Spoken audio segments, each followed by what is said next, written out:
Land your plane, land your plane, land your plane, land your plane.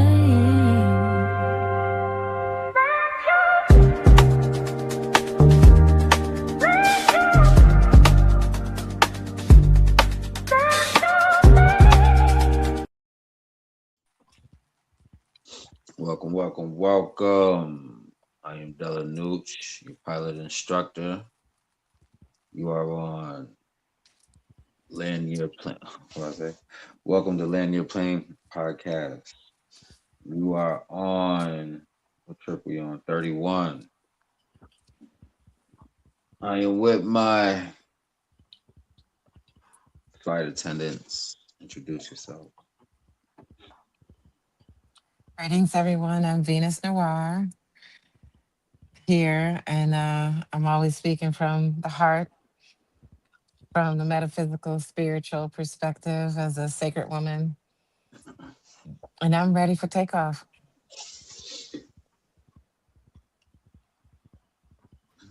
And it's your lady, Sunny Moon, coming through with a woman perspective. Here with my cousins, here to have a great time and get understanding. And I'm ready for a takeoff.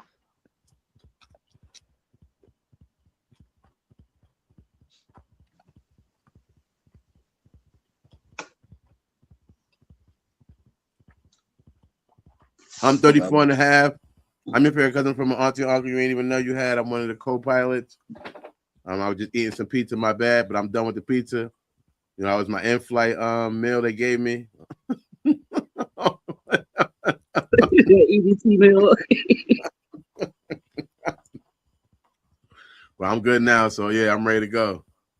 Let's take this flight. Let's get it. DeVille, 79, Southside. Shit, all I had was peanuts. How you get pizza? I'm in first class.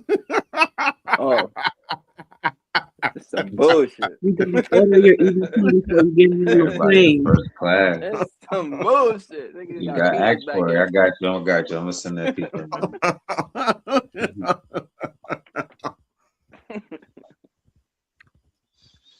How was your holy days if you celebrated them, or how was your Memorial Days? Everybody? Good. You know, watching the Knicks whoop ass take names. It's beautiful, man. You know, eating some barbecue wings and shit. Good. I thought you was a Brooklyn Nets fan. Now you a Knicks fan. When you switch up? New York, baby. It's whole New York. It's whole New York.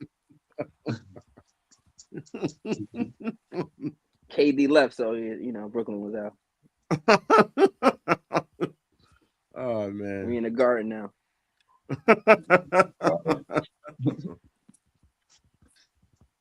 Shout out to them, yo.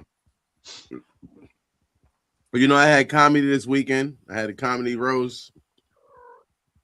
I wasn't judging. Shout out to the people who won. It was different roast battles. They did their thing. And I got to do a little set before that. And I had wrote some new jokes. And since the accident, I haven't been outside like that. So I haven't really been hitting a lot of open mics. But I wrote some jokes and I was able to do them there. I practiced them in the shower. I practiced them here and I went there and did them.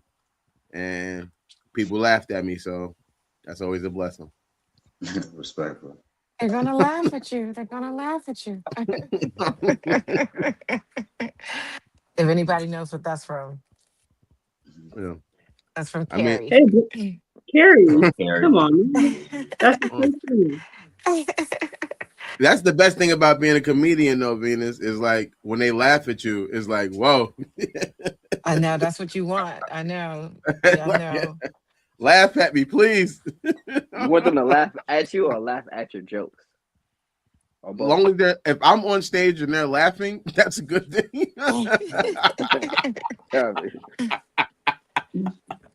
I've done stand up before. Yeah, so you know what I mean, or you disagree, or you want them just laughing No, at your I joke? totally no. You want them laughing. Regardless. It's the worst thing, you know. You know, and when and all comedians when they first start, they're gonna laugh at you and laugh Yeah, with you and laugh right. at your jokes. Yeah, It's and then the more season you get, they laugh at your jokes and they don't laugh at you as much anymore. yeah. But when you first, when you're establishing your audience, it's a little of both. I mean, I think you know what? I think it's also based on what kind of comedian you are. Because some comedians are very physical. So in a sense, Yes, that's laugh, true. they laughing at you too. There, like you know what I mean? Like, look how he threw his arms. So like I said, I'd rather you laugh than don't laugh. That's my biggest thing to people. I feel like people don't realize if you don't like a comedian, the best way to really is not to say I don't like the joke, is to not laugh. You do not laugh. That's the most, like, it makes the comedian look bad. If I'm standing on stage and I tell a joke and nobody laughs, it's like everybody that's a comedian there is looking at me funny. The audience itself is looking at me funny. The person who booked me is now, should I book them again? You know what I mean? It, Yeah. it hits so many things. Yeah. How long? What made you stop doing comedy? Well, I was really doing like spoken word. Okay. And so I end up like hosting a couple times. I just had to end up like stepping in to host, and it just wasn't even planned. And I was scared as I don't know what, And so I just started telling stories because I didn't know what else to do. And I just started telling stories of my hometown because I grew up in a funny little place. Yeah, And, respectfully. and it worked. And then I started taking improv classes after that. Yeah, I did some improv classes. I did some. I thought it really was helpful. It's fun and it's helpful as far as if it gets is working those muscles out. Pause. You know what I mean? Like you might already be a person who's able to create stuff on the spot, but you're not giving yourself that type of. You're not doing that on a daily all the time. So to be in that class, it did that. I feel like it did help with me on stage later when I needed to do some improv or come up with something. You know what I mean? Like. Also, I learned that certain people don't like certain jokes. You know what I mean? Because a lot of my early improv was mostly for the hood. Me doing the class with a bunch of light skinned people was good because it showed me that they don't know about certain references. Fascinating. That's because they're not light skinned. They not light skinned. Light skin, as you referring to them, is like they got one of them. They got Like one of their parents are black and they're light no, skinned. that's not You're what I'm talking referring. about white people is the reason why Yeah, they don't understand. yeah. I mean, But I don't. I'm sure I'm everybody sorry. didn't. I'm sure everybody didn't laugh at Carrot Top's jokes. They laugh at his ass, like how the fuck he looked. And then when he got super shredded, they was like, "Oh my god!" He definitely was laughing at this nigga. But Yeah. eventually, you feel me? A lot of his jokes is funny. You feel me with the satire and shit. So yeah, Well, laughing at the end of the day, regardless. he's a prop comedian. So he Yeah, uses a lot of prop comedy and shit. I don't know.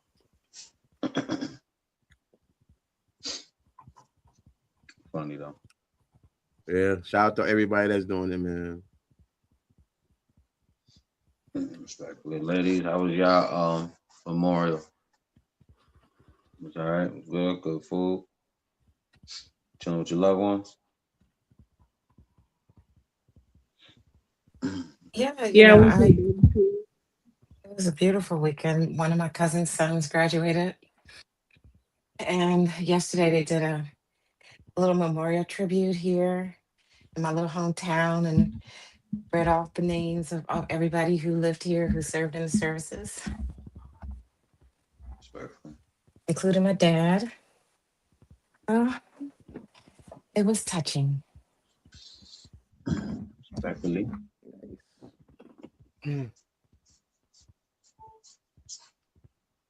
Son, you were saying something.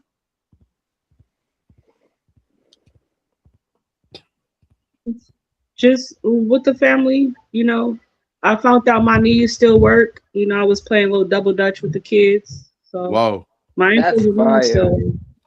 I haven't seen It that worked. in like I was with the forever, new yo. dude. Hey, they didn't think I can get in there though. I was like, watch little mommy get in your stove. Same Shout out size to as a you. kid, you know what I'm saying? Getting in there. We have fun. Shout out to Y'all your remember, dad. y'all remember Coot used to, you couldn't beat Coot in Double Dutch. That nigga was nice. He used to be doing his thing. Number one, fuck you. I had never fucking double dutch in my life. Nigga, fuck you so much. Oh, no more of this. Asshole. Flipping and shit.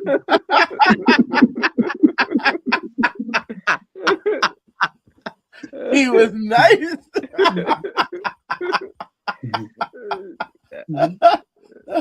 This nigga.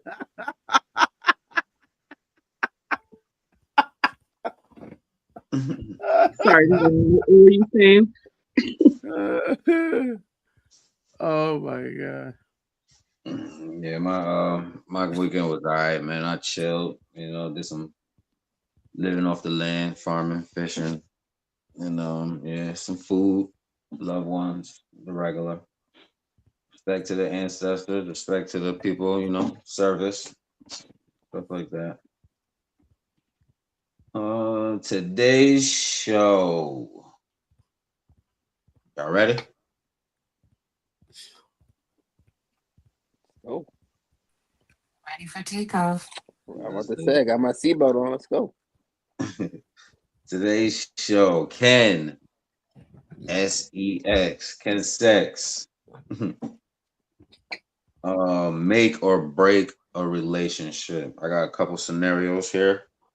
Got questions for the men and the ladies. Let's get into the first one.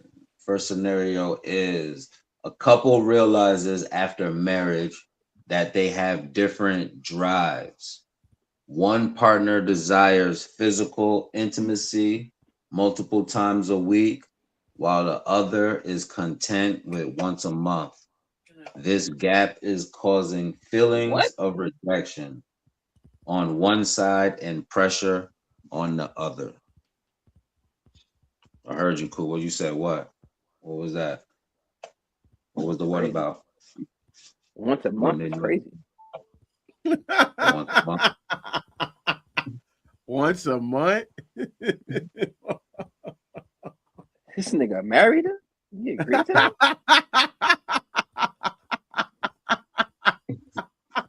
Everybody else feel like that? Once a month is crazy, or Oh man. multiple times a week? When you're I young, mean, it's multiple times a week. As you get Once older, maybe when you get older, once a month will be okay.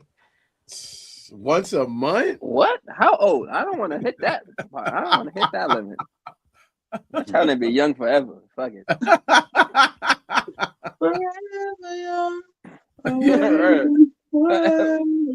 For real. Once a month is like what? I don't even think Time is moving fast. Look how fast we got. You feel me? Look how fast we got our age right now. So time is moving pretty fast. A month. Once old to me feels like once or twice a week. That feels old. That would make Fact. but once a month, every 30 days. What is this? What? Like, how do you even? How do you pick the day? They're like, what? Just one time? Like, nigga, just one session and then you done. Like, we gotta do it every 14, so that way it always lands on Valentine's Day. oh. V, you said as you get older. What would be the as you get older? What would be that example? Like around what age you think? I would think as you probably get into your 50s, I talk to married couples and they are not active. Gotcha. 50 years. That's probably why. You know, the more activity keeps you younger. You know what I'm saying? But you're older. You have more things that's health wise and just older. Right. But older when you're stuff, older, you should participate more, which it keeps you younger and it keeps your health better. Right? You just partaking once a month. That's like a fucking physical. I mean, you may not be in the performance or position to be able to do that. multiple times Yeah, a yeah. month. Better go get you some Viagra or a fucking blue pill. I ain't talk about probably there, probably just other places. Get, Some that honey pop pack. that honey pack. Right. 'Cause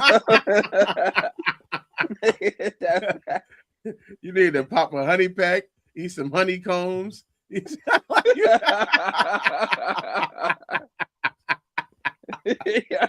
Your whole diet should be honey. Right. What you eating for breakfast? Some honey wheat toast. Mhm. Wow. Okay, that's interesting. Hell no. Once That's a month. interesting. God damn. Sonny, once a month sound crazy? I mean, no, only, and I say this only because that person had to know. And sometimes when women start off like that, it's probably because they have a health problem. Some women can't have intercourse and they have different health problems throughout the year. So men accept it and then they find out how difficult that situation really becomes.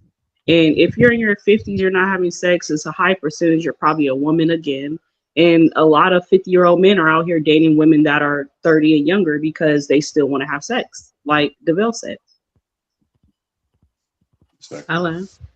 All right, so first question is, how can a man express his need for physical intimacy without making his partner feel pressured or objectified? Gentlemen. I don't know how to do that. I don't. Yeah, that is. Yeah. I hope being objectified is one of your turn ons, because that's the only,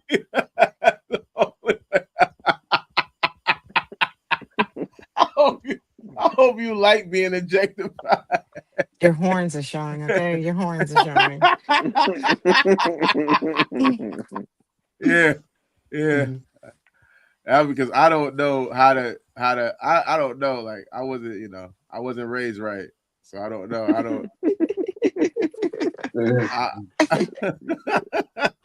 You I are hope you so want crazy. if you want to be objectified, you're gonna be happy I'm here, because I'm about to you know what I mean? But if not, I'm gonna be the worst person you met. Like, damn, what? Oh yeah. I don't know. I don't even know how to. I don't even like. I was telling my cousin the other day. I don't even like waking somebody up. I want you to want to have sex and all that. So yeah, I don't know how to express myself if I need more sex or don't.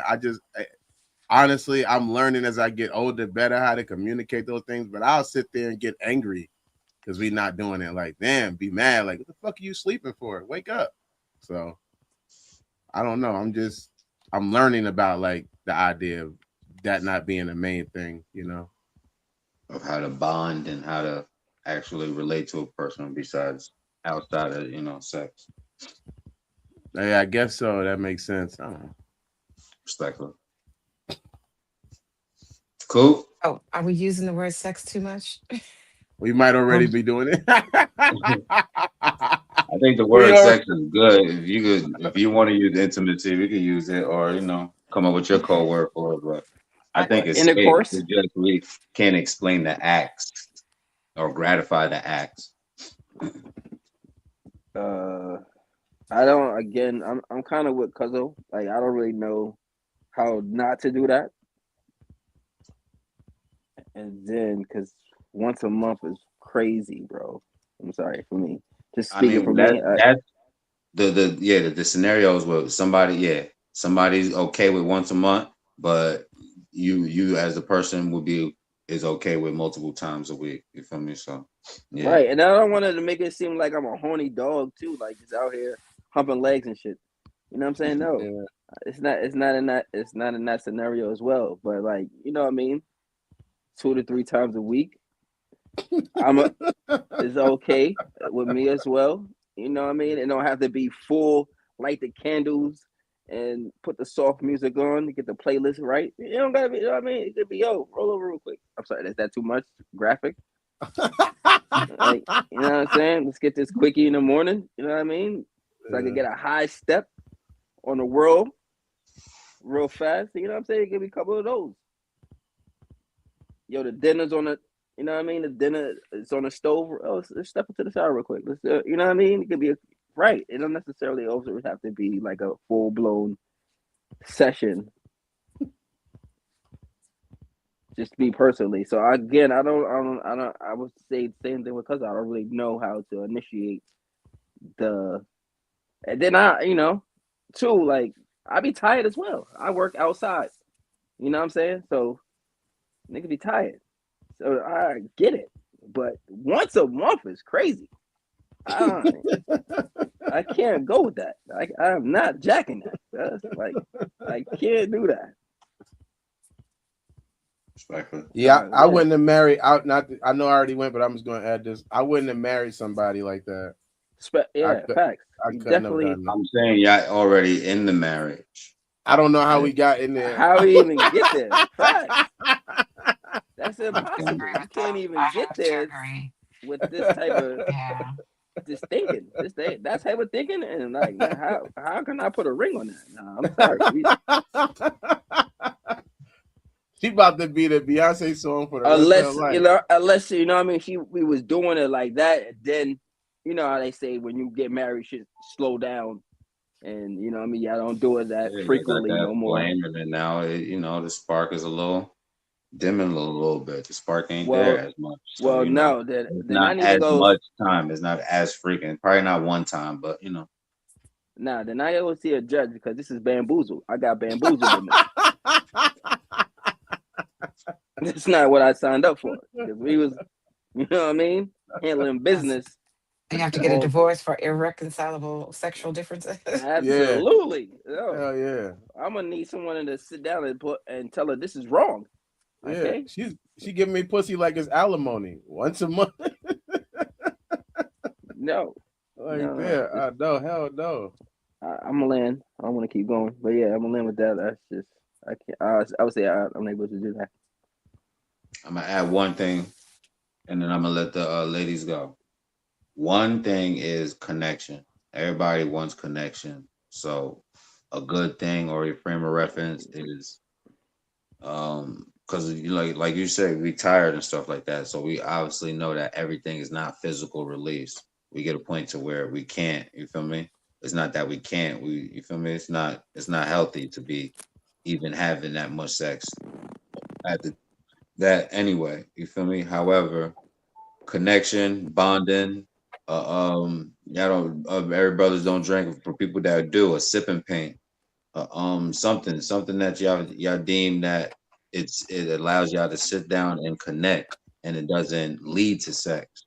You feel me? There's things that spark and still keep the spark. You feel me? Where y'all still bonding, because if God willing, God forbid, something happened to where if outside the thing and you're not able to have it, what will y'all have outside that? And if you wanted somebody to be there for you, then this is how you should have had these different connections or bonds or reassurance type shit to one another, I would guess. All right. So let me with that being said, also you have to understand we're being a gentleman, right? Or being guys. We get our intimacy for us is pretty much like major because it's like how can I put this? It's your nature. Correct. And it's also like, you know what I mean, how we do connect with our female counterparts. Far as in a sense of feeling accepted, feeling wanted.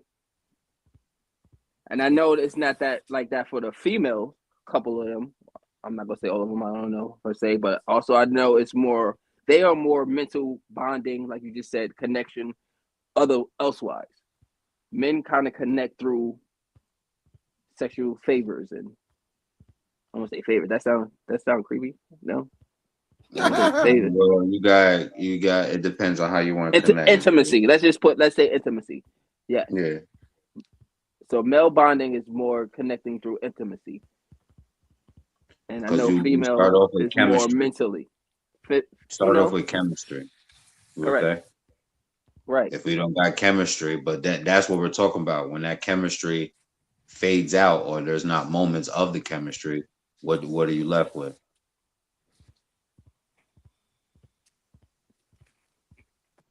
How connected besides the chemistry? Because chemistry, like you said, right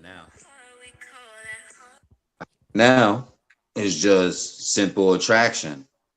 Look at her body, look at this. Oh, or that, certain things can be done, or we could arrange this or do this. You feel me?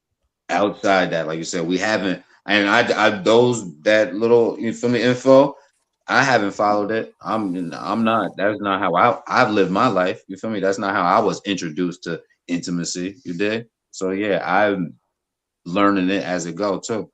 You feel me? I'm on the go too type shit. So I'm guilty of that. However, through learning it, there's a better perspective and output that I got on it. You feel me? And these conversations help too. Exactly. Right. Now, we're not saying like intimacy is completely. Yeah, we can hold hands. We can skip down the road, put my arm around you. Go see favorite movies, play chess, do little intimate things of that nature. But I think for again, guys, intimacy sexually is a big part. It would be like 85% of the relationship for a guy to feel wanted like a man and to the whole shebang. Again, I know it's women are a little wired different, so they can just be chilling next to you. You know what I'm saying? And they be fulfilled. There it is. That's the word I was looking for. Fulfilled. The fulfillment will be for a guy. Will be intimacy sexually, and that's a big deal. As far as like 85%. I'll say a good 80. Yeah. So let me just speak for myself, me.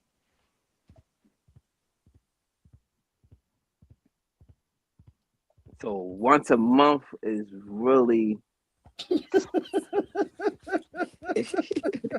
We're back to the. Yeah.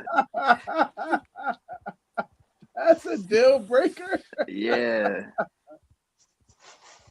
The deal is That's what broken. I'm saying. Even all right, let's say your wife, not saying she did this like intentional, because like you're saying, like Now, irreconcilable differences. right You now, feel me? You've got no fault divorce. You've got multitudes things of why incompatibility relationships are no longer together that's based correct, off and a of, lot of people divorce from that too.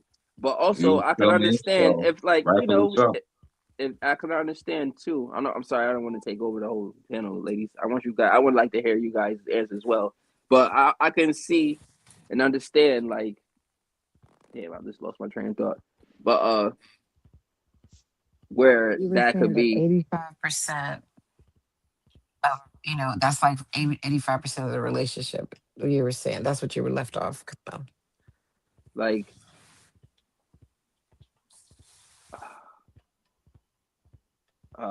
right, damn. But Let one of them go. You're gonna come back yeah, to it when yeah, you yeah, It'll hear come yeah. back. what It'll they say. definitely come back to you. It'll come back to you. Sonny. Yeah, lady, excuse me. Anybody? Or do you want me to rephrase the question? Please rephrase the question. Oh, okay. Excuse me. I was just saying now. Now I don't. Again, I'm sorry, Sonny. Real fast. Now I could understand if what I mean, we was doing it like if you're incompatible or you're unable. Excuse not incompatible. Excuse me, but unable through, like, what I mean. We got married and something happened tragically where we slow down and you're unable to do that. That's different than everybody just straight up healthy and we good and we just decided, once a month is just gonna be it. Nah, that's the point I was gonna say. That's the point I was making. Yeah, it's good if you got hurt. If you hurt, that's cool. But I'm not gonna say like, yo, we got a divorce and, like, you know what I mean. Now you hurt or you got something happen. you go to the doctor, you know what I'm saying?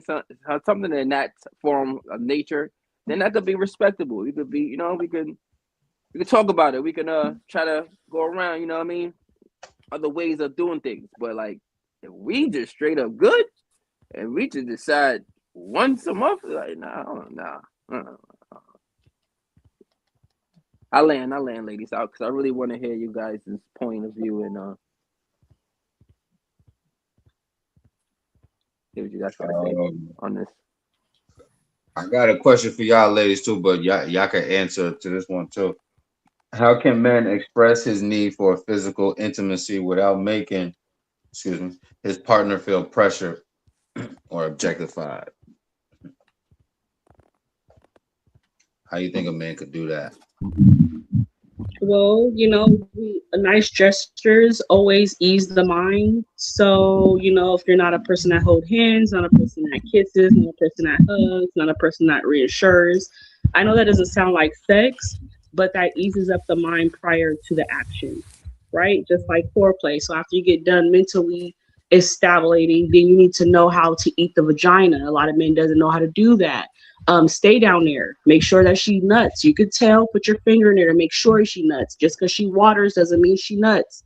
There's things you can do to get you there, and I'm not gonna say it's gonna get you all the way through because I'm one of those that sit back and take some head too. Doesn't mean we're gonna still move forward. So just definitely, I would say just That's more of a rude. gift of your. You gotta use some more keywords. We're trying to follow the guidelines.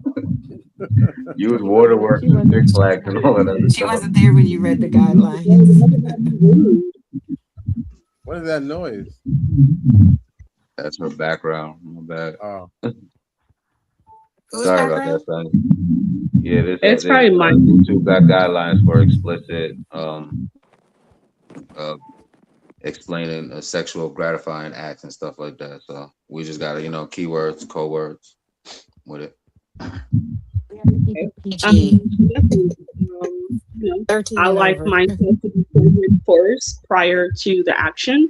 And that doesn't mean you're still gonna get action. So again, I would just say, good gestures, That's rude. be more loving helps too, hugs, kissing, reassurance, letting her know she's beautiful, even if she doesn't feel like she is and she might have a little attitude with that outfit, you still reassure her that she looks good. Little things like that add you up to the action that you're looking for. If you don't know that, like women are very mentally, we're more into our heads than most in small to no situations. So how would you feel about sex? Some women move a little different. So definitely those will be my ideas for any man that, tries to move forward in those situations. I like that. So you're just gonna nut on a dude face and be like, nah, I'm good. I'm good after that. It's just come over the nigga face. I'm telling you, like, no, I'm not really into that action. And you're like, but I just want to, make your head spin. And I'm like, okay, well, I haven't had my head spin. I haven't went down those stairs in a long time. wait. And you can't get But then you go, because but then you gonna hold them to it. But then you gonna hold them to it like.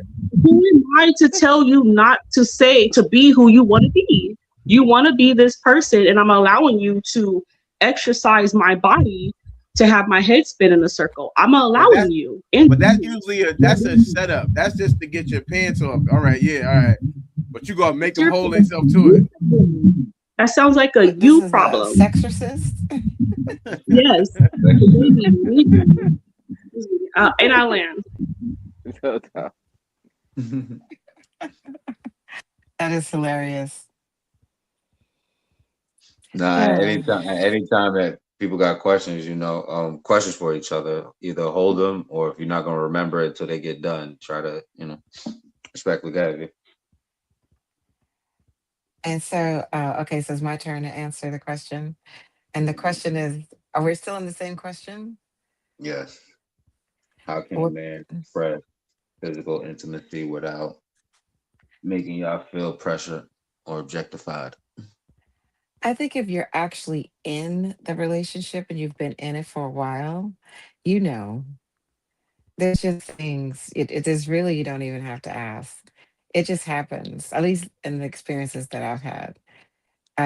There's subtle things. I think the brother was saying, just like, in the kitchen, you're washing dishes or cooking or doing something, and your man comes up and just subtly kisses you on the neck, which is a weak spot for women, by the way, not the ear, the neck.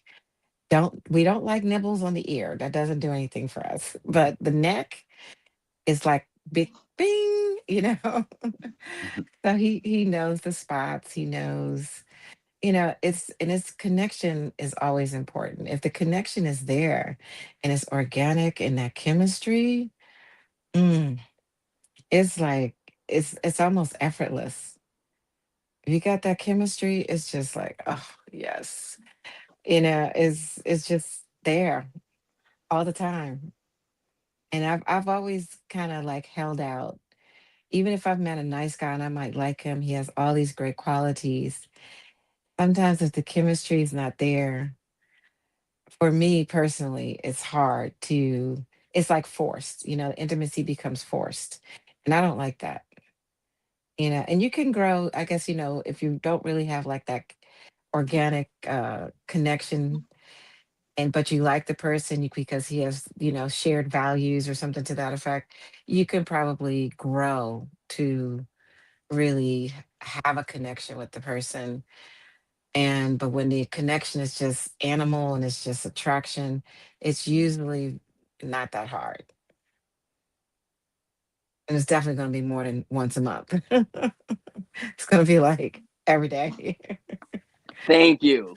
But you say you talk to older people, so have any of them mentioned how to keep the chemistry, or what do they utilize as far as bringing back chemistry when they lost I it? think Type you shit. really, you have to stay healthy. You really do. This is all jokes aside.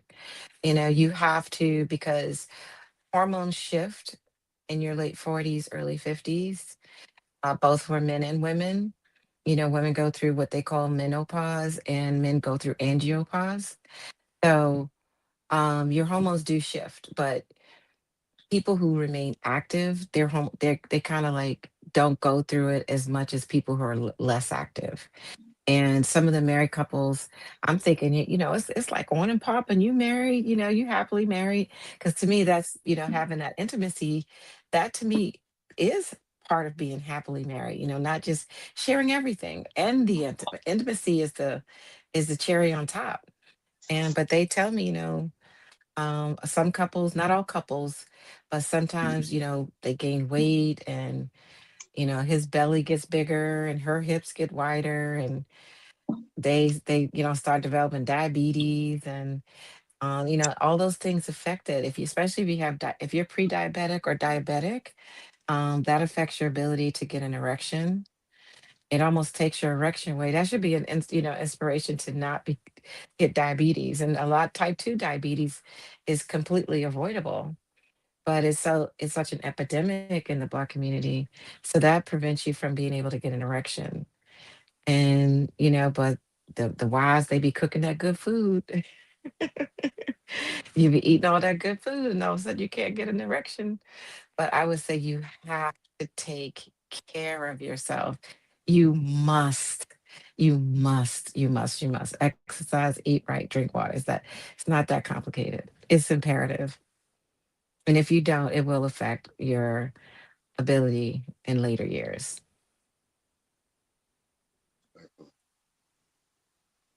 Question for the women: how can a woman address her lower drive? Yeah, how can a excuse me? How can a woman address her lower drive without making her partner feel rejected or unloved? And then, gentlemen, y'all got questions for them? Ask them. You want to take it, Sonny? You want me to go first? Okay. How can a woman not make her man feel neglected? That's how I understood the question. Am I on the same? Okay. All right. I just want to make sure. Um, like I've said, in previous flights, I appreciate men, for why God created man. And so what I've learned over the years is that men feel have the need to feel needed. And if they feel appreciated, it makes them feel loved. And it's simple things from what I'm learning. And please correct me. Like I said, I'm always open to learning. Um, like really a hot meal is one of the best ways. I used to have, I mean, sometimes when I would cook for my ex, it would turn me on just to see him eat. When he would go, I'd be like, and it was like simple things to make him feel appreciated that I found wasn't that complicated. Um, and if he is desiring intimacy and I'm not in the mood, um, I think there's other ways. It's just that I can't say I was always in the mood. So, it was very rare that I was never like not in the mood. I Good was job. always it was very rare. I'm a Scorpio.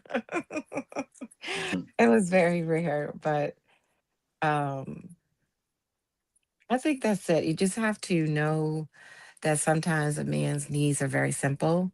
They're not as complicated. And sometimes he just wants to hear, I appreciate you. Thank you. Here's a nice meal. I fixed your favorite meal. Things like that. If you can't really meet his needs in other ways. Or yo, go lock the door. Respectfully. I Gentlemen, learned with that. is she telling the truth? Do we feel love when we get a nice good meal? Yes, yeah, Tell her that we get told that we're appreciated, told that we're loved. Is she telling the truth? yeah. Yeah, facts. All facts. And go lock the door too. That's hard labor. That's a man's work. That's all Right? facts. I agree. All facts. Respectfully, I always feel loved about a good meal. I always feel appreciated, being told I'm appreciated, and definitely the food. Yeah, food is a good way to my belly. Definitely, Manny knows I can throw down. real talk. I cook for Manny. So we cooked a lot when I was down there. Yeah.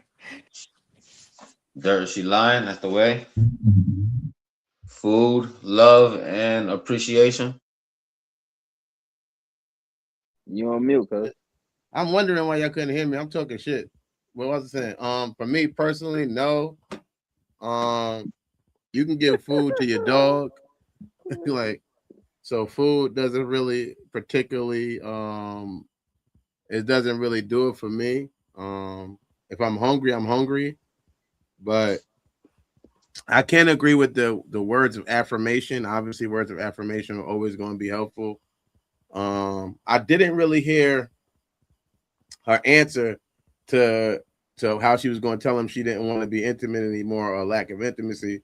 So I assume, and I know I could be making an ass out of myself, but she's saying that she's gonna give him the plate of food and go, I don't want to fuck no more. But for me personally, I just I do like massages. I do like being rubbed on. I like my back getting itched. So it is a very cool physical thing for me because that to me is a level of attraction that you would be attracted to want to rub on me. That would turn.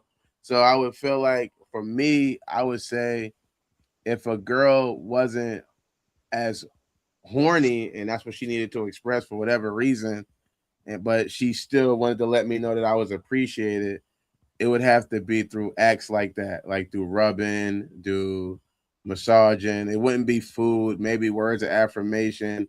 But if those affirmations ain't leading to nothing, then it's like, But yeah, that'd be it. Just I would say rubbing, massages, and words of affirmation. No food. I could cook myself, so I don't really. I'm not. Food is something that I've during my time when I was out dating, people had tried to always impress me with their food.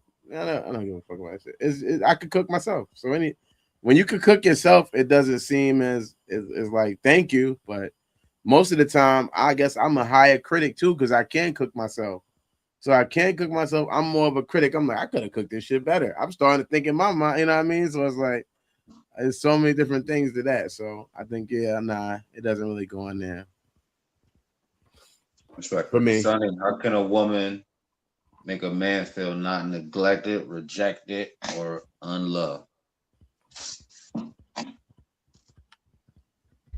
I'm gonna go with would be, I'm gonna kind of whack on her, uh, because if you're not gonna give any type of sex, like, because I don't think a lot of people understand what sex consists of. Like, you don't have to just open your legs to have sex, right? You can do sex in different ways, right? So if you're not gonna do any Exactly. of those, if you're not gonna do any of those ways, and you want to tell that person you don't want to do any of those ways, I have no answer. For the women that are tired and want to please their man but not in the mood, I always say nice gestures like happy, happy five fingers. Your throat's always great to go. You do have boobs, you know what I mean? If you're into the back door, clean it before. It's other things you could do if you don't want, that piece to be touched at that time. But if you're just not sexually aroused by that person, get out. Because that is part of a relationship.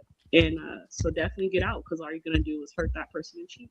So I I have agree. really, I don't really have an answer to that because, like I said, I have other ways where if I'm not in one way, we could do it another way. I mean, I even seen over the phone where you like, at the job and they getting it off. Like it's just different things you can do if you don't want to be touched or you want to be touched in a different way. So I have no answer. I'm sorry. And I like my phone. No, yeah, respectfully. What you said is there are certain things that if you're into it, or even if you're not into it, like you said, you will be restricting your partner. So I was trying to, I don't know, I don't know if I understood you right, but I was trying to find. Did you say something that that would help a man? Not that would help them I not feel like that. mean, yeah, I don't have a way for them to, for the women to come and tell the man she's not interested in having sex. Like No, usually how I not feel that interest, not that specifically interest. oh, Say you're right. in, you feel me? You're in a relationship. How would you feel me, to your partner to make him feel not loved? How do you show? It doesn't have to be go along with the scenario. That now is the actual question. It's based Okay. off of scenario, but it's on the actual question. Because that's why I was like, if you don't got a way to show a man how to feel he's um loved, Well, yeah, I said then I'm like, the that's ground crazy. off Venus, of course. Like, definitely, you want to speak, you want to give, you want to show love, you want to keep him fed, but you're not releasing his balls. So it's like, yeah, of course, you could do all those things. Like I said, I understand massages, cooking, great job, calling at the job, popping up, hugs, kisses. I get it. Yeah, you could do all those things. Um, but I'm not sure how that says I don't want to have sex with you, but I still care. That's nonsense. Now I'm thinking more or less, okay, if this is a situation where you're not attracted, I've been in that situation when you're not sexually attracted to the person, then there's just that's not you don't have a relationship to me. Say that one more time. I said I would think if you're not sexually attracted to the person at all, you don't really have a relationship. Yeah, respectfully. But this would I was fellas are saying not gonna get with the woman in the first place. Obviously, we're gonna get with a woman whose sex drive matches ours. However, things can in your relationship, marriage, whatever, That's things are true. gonna transpire. So Hmm. somebody's drive is going to get lower. You feel me? You're not going to maintain it as in when y'all first met. So the thing is, the question was, how do I, yes, they're going to, you feel me? Everybody has a, some type of, whether it's physical or is mental, some type of attraction to whatever, you feel me, their desires are. However, your sex drive, you feel me, everybody's sex drive is not going to stay at maximum peak, you feel me? So there's going to be certain, not all the time, you feel me, like you said, exercise, drink water, eat healthy. This can, prolong it, you feel me? But how can, like you said, outside it, the hugging, these are cues. These are things to let you know that I'm still attracted to you. Kissing on the neck, certain things that, like I said, it doesn't in that day. Could have had sex the day before. Next day we give it a chill, but I'm still doing certain cues, certain things that, you feel me, lower on or lead on to let you know that, you feel me, or even if it's took, we haven't had, you feel me, touched each other in 2-3 weeks. There's still, you said, like you said, women are mental. There's still certain things that you could do building up to it that is going to be way more explosive when you're actually finally, you feel me, do type shit. Can I add something really quickly before we move on? Yeah. Because that's been said more than once that women are mental, but the goal of the relationship, especially when I know courting is not like a thing any longer, is to get her to drop from her head into her heart. And, because once she's in her heart, that's when she can become submissive. And, it's like when you get her to go, it's like that waiting to excel because you don't want her to be in her head. You want her to be in her heart. And that's when it comes from developing trust with your significant other. When you're building together, that's when she can have that opportunity to drop into her heart and become more feminine, more soft. You don't want her in her head too much. And because we don't want to be in our heads too much. We're always in our heads. We want to drop into our hearts. And that's when sex is even better for a man. Like if men are not aware, and I guess with experience, as men get older, they learn, it's just like we learn. The more you are able to get your woman to trust you, and the more you spend time with her and building that trust, the better the sexual experience will be even for you.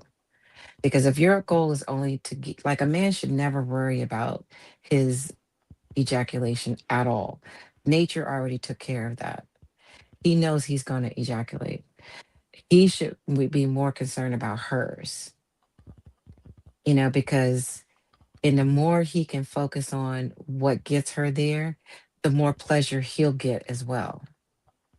Like you're missing out on a tremendous, amazing, phenomenal experience by not knowing how to get your lady to her point because her vagina does things. It changes. It changes into something magical. And and you're losing out. You're actually cheating yourself from an amazing experience as a man if you don't know how to do that. And all you care about is getting your own ejaculation. I'm trying to be mindful. Respectfully. And I think I could have been reading this question wrong. Is how can a woman address her lower drive? Meaning, y'all both saying that y'all have adequate sex drive, so y'all never been this woman. But however, a woman in her lower drive, a low sex drive, how could she still make her partner feel, you feel me, and not feel rejected, love? So y'all sort of touched on it, hugging, Your certain hands. That's as low vibrational you can go as a woman, right? You holding. don't want to exercise. You don't have to exercise. Just open your mouth or open your hands. Live vibration. Respectfully. Yeah, I mean, every situation is different. If you're in a space where you don't even want to be touched, then something else needs to be explored. Because it is true, your libido can go down. And I had a friend, she was going through something similar. She's in her early 50s, and she felt really bad about it because she loves her man very much. And so I started doing research for her, because I love to know people that are happy in their relationships. So I started doing research, and one of the things you can do is take maca root, and there are other herbs you can take to help you bring your libido back. And I always say marijuana Sound like helps. bull. Man, Marijuana sound like definitely helps. bull. A little um, CBD and THC. I would that's definitely why. say, can I say one? Not to cut you, I just want to say, I would Not that. definitely say to me, I think the ending of that conversation would be what's the most important thing for me personally. So it's like, yeah, my sex drive has went down, but I'm willing to look at let's look at what we can do. You feel me? Let's look at what we can do to make it maybe go up. Like she's saying, yeah, my shit is down, but I'm willing to take my route or whatever. You know what I mean? Like I'm looking at different things, or we need to be more intimate, or I need you to be more romantic, or I need this, or this is to get it. We can get it back. It's lost, but we can get it back. Not that Whatever I gotta do to stay sex ready, I'm gonna stay on top of it. I need you to like make $1 million by the end of the tomorrow, end of the week. that's my thing about like the whole idea is like it's not just the idea of saying that you lost your that's life. That happens, whatever, yada yada yada. However, what can we do together, and how can we together work to like what can we do to raise it back if it is lower? And then maybe if you don't have could we take a class, could we read a book? You know what I mean? And I think that's the thing that would do it for me, is just the idea of just saying, yep, it's down, and get used to this. We're not gonna be doing it. We're doing it once a month. That's like what. Pick the day. That would be the issue for me. It's less about her because I think the conversation is a good one, because I don't want to have sex if my partner doesn't want to have sex. So I wouldn't want her to feel like she got to do it just to please me. That's why I don't like the waking somebody up shit.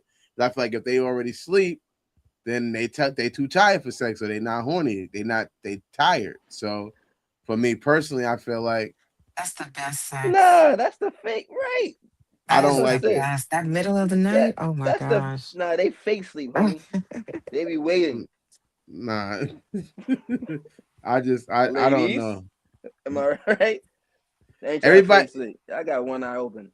yeah, a lot of people say that. I don't like it. It makes me feel 2 hours. like I'm like, yeah, I know she'll probably do it, but I feel like she's only doing it if she could sleep peacefully, she would. But now she knows I'm horny, so she got to solve the issue. It feels like she's really just doing it for me, and she's doing it for both of us. I don't feel Okay. like Okay. that's just how I feel like she's if because it's like she's not doing it because she wanted to. Because she wanted to do was be sleeping, or she wouldn't be sleeping. To sometimes, me, Okay. cause sometimes your partner do it for you. That's what but you're I supposed don't to like do. that. I don't I, like that. I like the idea that you're just a fucking horny person like me, and we're nigga, fucking because we both want to be fucking. I'm just saying for me, that's just the ideal I, situation for me. I hear you. Not that I'm the complete person who just you're doing this because I'm just a horny fucking person who needs to go read the Bible or something. I don't want to feel like that. I want to feel like if I go to hell, we're gonna both be there. I want to see. What the what? And I'll land with that. Go to hell. I want to be there by myself. Like, yeah, you was the horny. Your wife's in heaven. She's not here. You was the horny person. Which brings me to my second scenario, the duty sex dilemma. To avoid conflict and keep the peace, one partner regularly agrees to physical intimacy, even when they are not emotionally or physically in the mood. Over time, this routine breeds hidden resentment and emotional detachment. Question for the fellas is it fair to accept intimacy if you suspect your partner is only doing it out of sense of marital duty? You just touched on it, low key, Nah, but I was gonna say yeah, because I just said it. I kind of feel him when you put it like that, then I'm with Cuzzo. Like it, nah, we both gotta want it. I can't just can't be like, all right, it's my duty. Come on, just come on. You know that type of shit. Nah, that's a turn off. I'm like, yo, I'm good. You know, I'll probably go skeet in this toilet. Yeah, type shit. Like, all right, yeah, don't worry about it. I'm straight. You know what I'm but saying? even though like yeah, like based on because it's marital duty, but if it's in the back of her mind knowing that it's marital duty and she's still not in the mood, but she's still like fuck it, I'm still gonna initiate it because I know that, you feel me, this is something that he want. I do want to do it, however, just right timing. Everything is about timing sometimes. You feel me? If you have the right timing, everything leads up to the right things. So that's what it could be sometimes. However, if she still got it in the back of her mind that, yeah, this something that, you feel me, I have to do. Like in the back of my mind, there's things that I know I have to do to make this relationship work. That is still, however, still, I would not say, I don't know, it's a turn. I would say it's a turn on for me still. That she still got it there in the back of her head. Cause yeah, I agree that in the morning, 7 o'clock, I know I gotta head out by 8. You feel me? I'm trying to get a quickie in and she's sleeping. She's like, no, not really, not really. Then yeah, I'm gonna just hurry up and just do my thing and get out the door. You feel me? So that's different than when she like, and then I come out the bathroom, she ready. She tells me no, and I go in the bathroom, brush my teeth, come back out, and she like, fuck it, let's go. That's the marital duty that you feel me, I'm referring to. But go ahead, what you were talking about, cool? Y'all hear me or no? Yeah, hey, I'm Oh, my bad. trying to put it together. No, you said it like that. I'm trying to. Well, if the first way you said it, all right. So it's pretty much still the same thing. If she feel like it's in her, if it's a duty to do that, which it is, but if it's coming off, that's a fact. This is That's what Yeah, we her it's the signed. duty. This duty. is it is. This is what we signed up for. We married. This is what we signed Word. up for. Yeah. Fact. But you know what I'm saying. But if it's coming off like that, I'm good. Like you know Yeah, what I'm saying. It's not gonna. You know what I mean. I can't say. yeah, it's Mr. different. It's Him, like yeah, it's a total turn Mr. off. Like it's Mr. not. Man is not gonna be at attention. You know what I'm saying? That's One eye definitely gonna monkey's gonna make. be at the bottom of the lake. You're not gonna do no Yeah. swimming. Yeah, it's not gonna. You know what I mean? I'm gonna be all right. I'm cool. I'm straight. It's just not gonna. You know what I mean? It's gonna be a problem in the long run, as far as this is.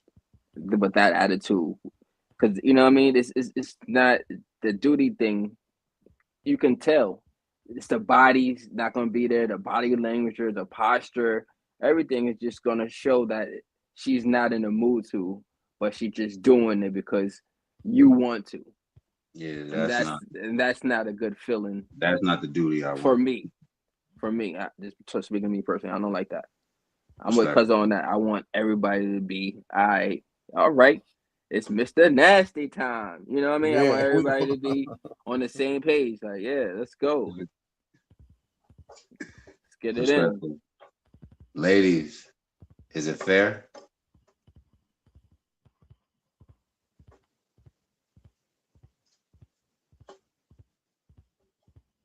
Sunny, Sunny, ladies. I'm having Fair some that technical issues. I'll let Sunny go first. I'm gonna log off and log back in. no, I'm trying to get an understanding first too.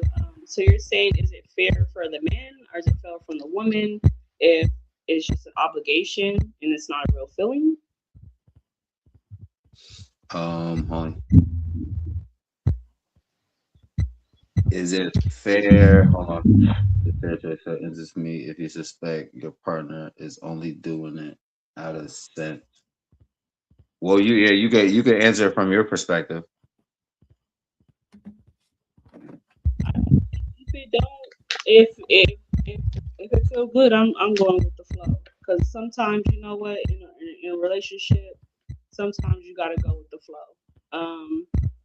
What you may not want at that time, somebody else wants. If I feel like you don't hate that person or they discuss you, then trying won't hurt. Um, a lot of people probably don't feel that way, but I do. I mean, it's gonna. Somebody's beeping. Your background somehow is beeping. You hear something. Everyone, while you're talking, you hear like beep, beep, something like that. Hold on, I'm gonna drop down and go on another phone. All right. I got two phones. B. Is it fair to accept intimacy even if the other partner is not even into it? Oh, she happy. You in here now? She got two on the Hello. thing. I don't know which one Testing, is her. testing. One, two, three. Yep, loud and clear. You Okay, good? I'm good. Thank you. Oh, did you want me to rephrase the question? Yes, please, please. Is it fair to accept intimacy only if you suspect your partner is only doing it out of marital duty?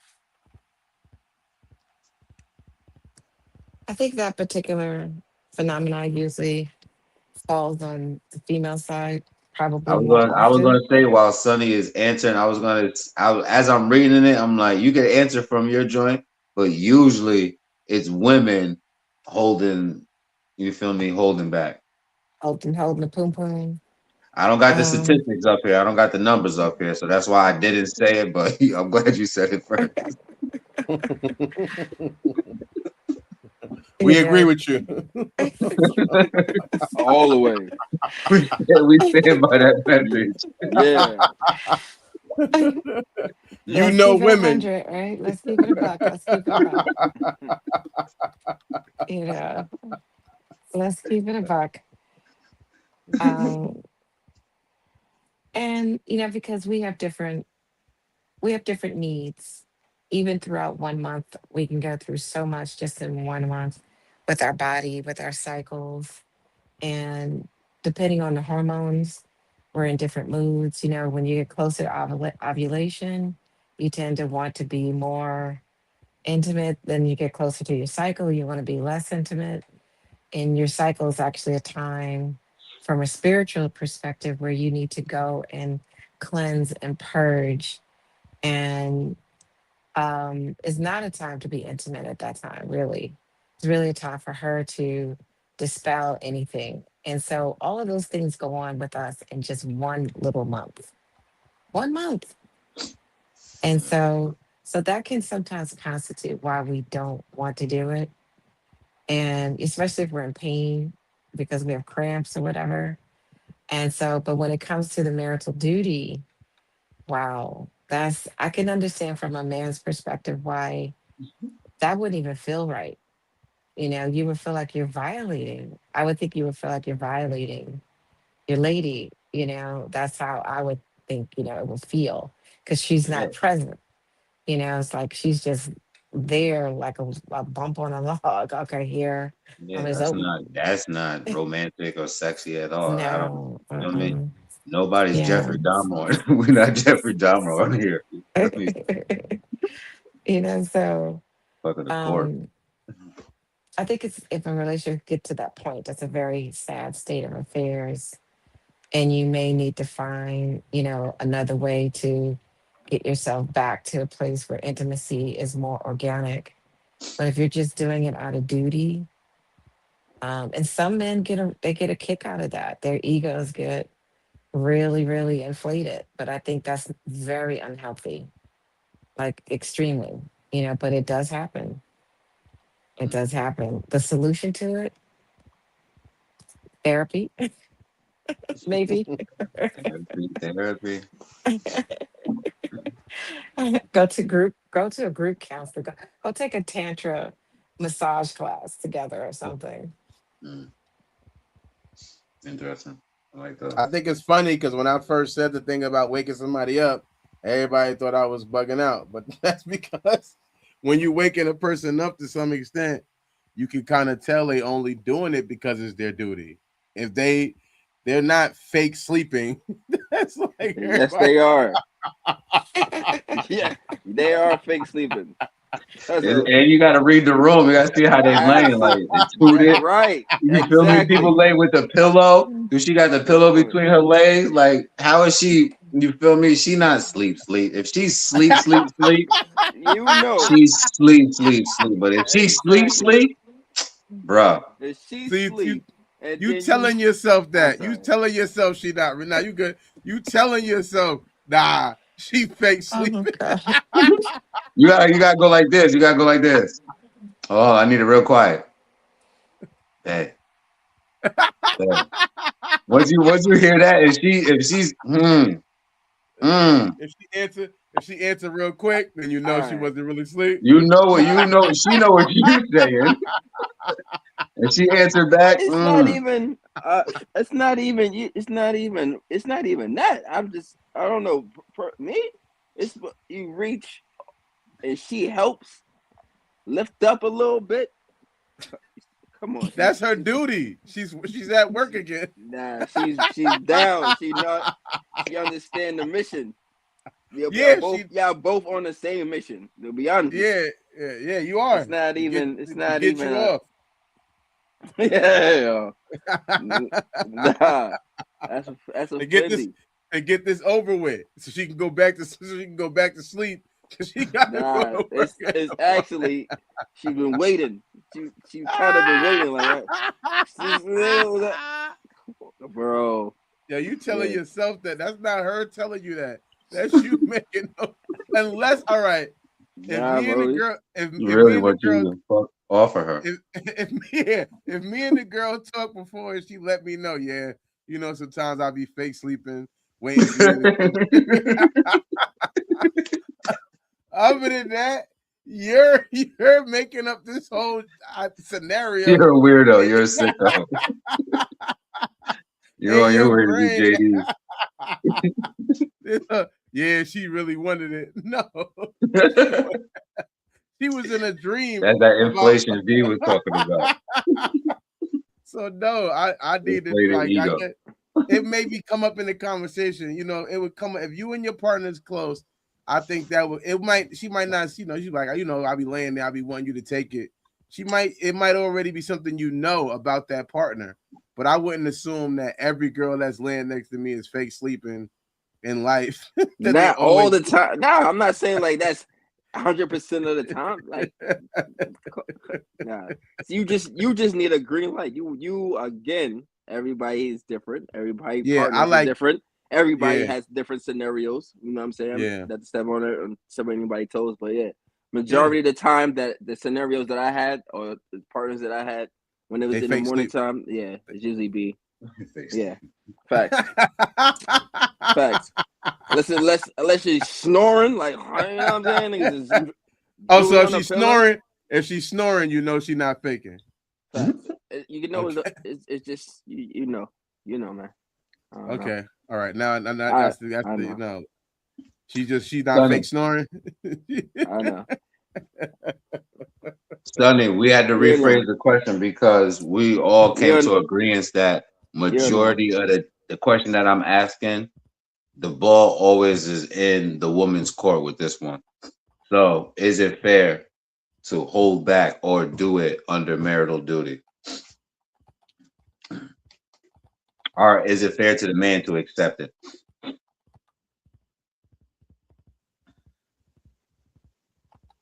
You on mute. I don't know if you heard V. Oh, sorry. I said, I still believe that both parties are going to have to give and take. And in some segments, sex is going to be more given by the woman You feel me? So I'm gonna say no. If I feel like you halfway sleep and I'm waking you up to get some and we proceed, then we proceed. I'm not gonna feel guilty about it. And I know the person beside me, I haven't met one person yet that woke me up with a stick and felt guilty, or a person that ever asked me and got, you know what I mean, in a situation where anything, throwing up. I don't know, I got a whole list and I still got asked for intercourse. In a lot of those situations. So no, I mean seriously, I remember I had a miscarriage. This nigga was still trying to get it hours later. So it's You about like to make a, no, you about to make it's a like new if you're one. thinking about a man, if you're thinking about a man, no, I don't think that there's anything they think is a problem. And I don't. And for women, get with it because they definitely don't care. I'm telling you, they don't. If you got a gentleman, hold on to him tight. We do care, Sonny. And we land. They don't. And V, don't tell me you don't know, baby. They don't. I got a list, but we ain't gonna do no YouTube on here. Wait a minute. A I got list kicked out. of I got kicked out. inappropriate actions and still want to have sex. That Did was you hear, Okay. Sonny? Having the runs. I mean, I can name them. Having the runs, still want to go. jeez. Cramping, still want to go. Too fake, still want to go. I got a list, you guys, and I'm sure some of you guys are on that list. Oh man. I'm sure of it. Well, I could understand a toothache. It ain't that bad. No, Yeah. but I was fucking. it's I'm injured back joking. there because it's infected, which can get I'm on your joking. penis, which you can give me a BV or some type of I, yeast. I But was we're gonna go joking. talk about that. I was Did you joking. Google that? No, that's what I know. I mean, because it's an infection, and you're putting your raw meat in my infection, which takes saliva, which enters your penis, right? And germs go on to other I things. know. I know. I'm You But know, joking. I'm just but joking. I'm I just. said, but I was just saying, if you got a toothache, why are we even going that way? We going. Yeah. There's other way to do it. Yeah, again, like I said, again, there's I been respect instances it. that people don't care, They just right? don't care. Yeah. They Yeah. want the intercourse, they want the sex. And if you're married, be ready Savage, for that type of attitude when you're dealing with a man. So savages. look, my question to the women right now is, where is the line between compromising your partner's needs and violating your personal boundaries? When you don't take no for an answer. Excuse me, Sonny, did I? I didn't mean to overtalk you. No, you good. Um, Facts. when I you agree. don't take no for an answer, just I agree that's with her. just simply no, and you have to respect that. Because the problem with marriage, from what, because I always wanted to be married, but I've talked to a lot of couples to get insight about marriage. And some of them have told me, marriage is just business. Others have told me that their perspective is that somehow they were together, then all of a sudden they get this piece of paper, and all of a sudden it's like you own me. There's a sense of ownership that takes place when you finally, get the piece of paper. And we don't own each other. That's the thing. We own the relationship together, but I'm still a human. I'm still my own person. And if I say no, it's no. And the same thing for you.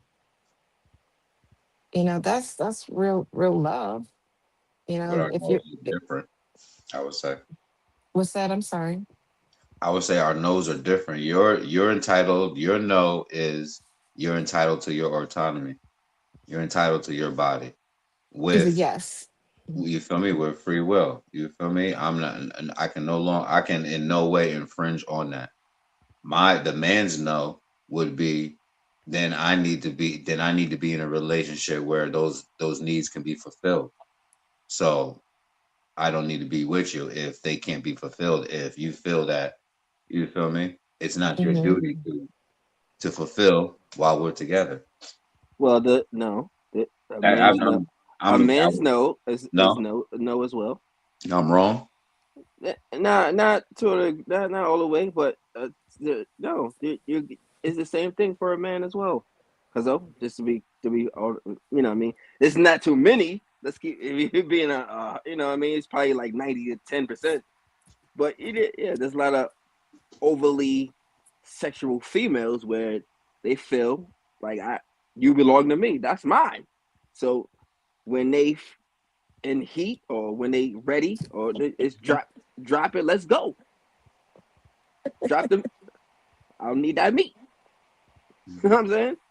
Drop them And draws. Let's go. I think men take no better than women because women are not used to taking a no. Now, with that That's being true. said, That's true. ladies, am I lying or no? Is that real?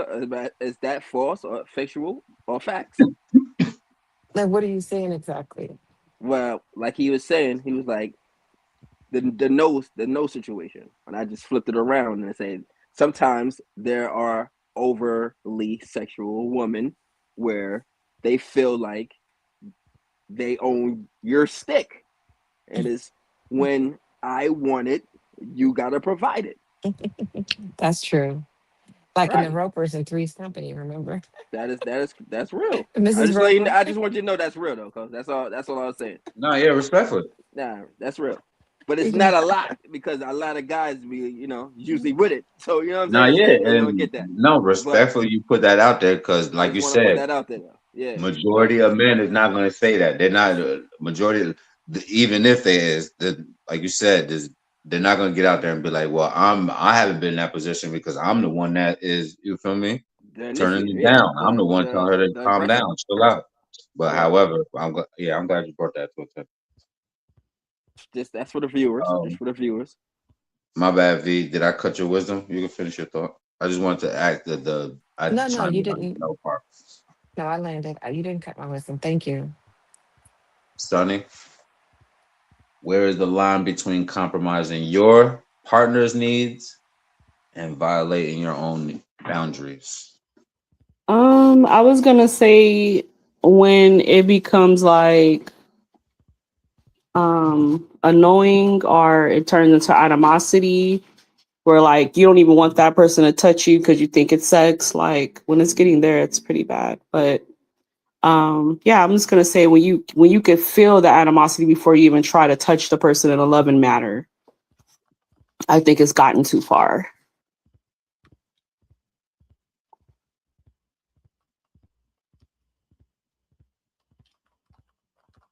And Dirty, I'm gonna need you to close your mouth. When you looking in the sky like that, I'm gonna need you to close your mouth. Okay, I laugh. He's Yeah. catching flies over there. Beetles in the sky. No.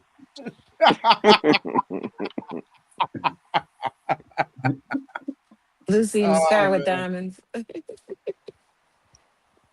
Any fellas, how y'all feel about Well, what Sonny just said? what I was saying was I feel like women are probably more they have a harder time probably dealing with a no because they so used to being pursued. So that would be something that would hurt them in a way because it's like, oh, why is this person telling me no tonight or at this time?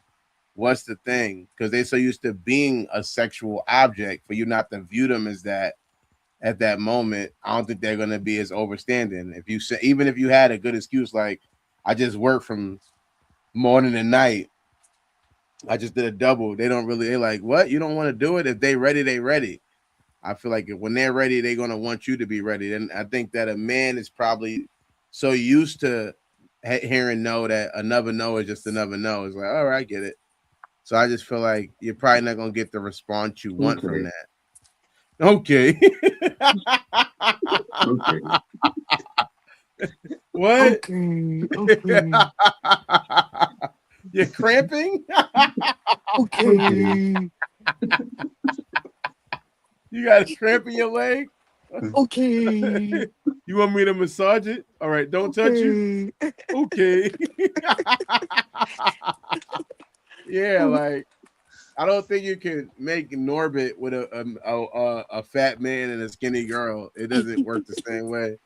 The movie wouldn't be the same. I feel like it'll be like I just feel like yeah, people are men are a lot of times are just like under that spell that a woman can put on them to where yeah, whatever's I'm going to be overstanding what's wrong with her, but it's going to be hard to probably get that same overstanding back for you if you say something's wrong with you or if you want something or something that's outside of the box or something like that. Oh, I want you to do this. I want you to rub my feet. You know what's funny? I've heard more women say there's things they don't do than I heard men say there's things they won't do for a woman. I heard more women say I would never do this for a guy than I heard a girl say I would never do this for, like a girl saying I would never, like I heard a girl say I don't want to touch a guy's feet because guys have the worst feet. Like, you know what I mean? I heard a girl say that. So it's like, I couldn't imagine a guy telling a girl I would never rub your feet ever and her being cool with that. You know what I mean? What's something you never could do for a woman? Listen. Listen. Yeah. I don't do toes, cuz I suck toes, like sucking toes and shit like that. Nah, I don't do that. Oh, no toes. Yeah. Nah, I've done that. I've done it before. Nah. That's why I tried it. I'm good. Me and Coop be on the phone. He always just tell me, "Damn, you are the dirtiest." One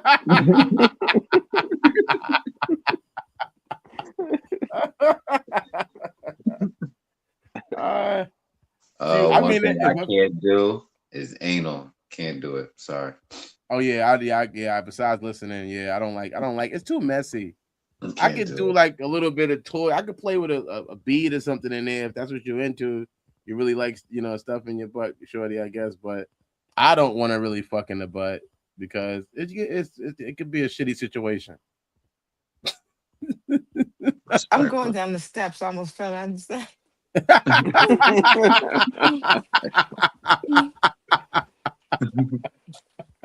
Respectfully. Figuratively and literally.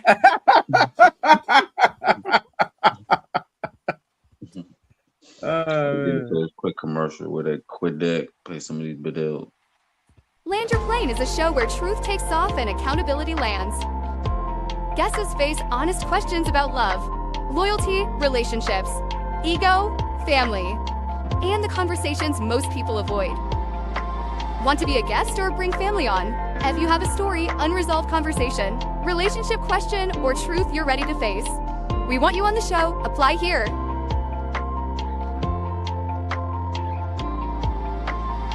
And somebody will get back to you or comment. Ready to land. Clear the runway. Your seat is waiting. This book is dangerous. Not because it tells you what to think, but because it shows you who's been thinking for you. It exposes the illusion, the script, the invisible leash. After Cosmiscuous, you won't hear music the same. You won't see mirrors the same. You won't even see yourself the same. Warning, side effects include awareness, freedom, and irreversible growth. Cosmiscuous. Read at your own awakening.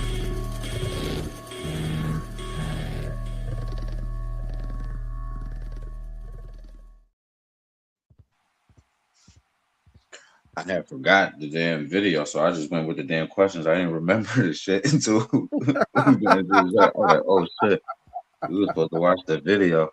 So here, let's go watch this video right quick, and then we're gonna come back with our thoughts.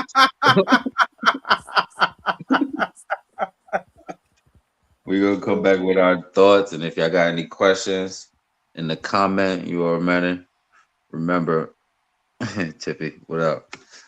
Any questions? Y'all can answer these questions in the comments too. I'm sorry if I ain't been reading, man. I'm doing a new little production. But yeah, let's get to this video right quick. I can't get this intimacy. We can't connect on this level. You're not willing to do anything to improve our sex life or make any efforts, because it's trial and error. What works for one person may not work for you. Right. Yes. So you have to try different things until you guys get to a common ground. But I don't think that you should leave a person because of the intimacy. Depending on where you are. But right, 80% for me. If you ain't coming 80%, the other 20%, money, all that don't even matter. You gotta have 80% at my time right now in my life But for the people that can't, intimacy is not everything. You know, at Well, you some can be point, like intimate you in other said, other levels. it's gonna of come at some intimacy. point in time in your life where you're not gonna be able to. You said Perform it stuff break all. down. Right, Absolutely. right. So But you those, leave a person. That's what you. but those are things that you cannot change. Control. Control. Those are things that you cannot. But the things that you can control, like going to the doctor, going to get the physical, Mhm. getting some help, mentally to help with your depression, or to help if you're not trying to help yourself and you're with somebody, you just going to expect them to just accept. You're not being 100% of yourself. You're not contributing 100% of who you are to the relationship.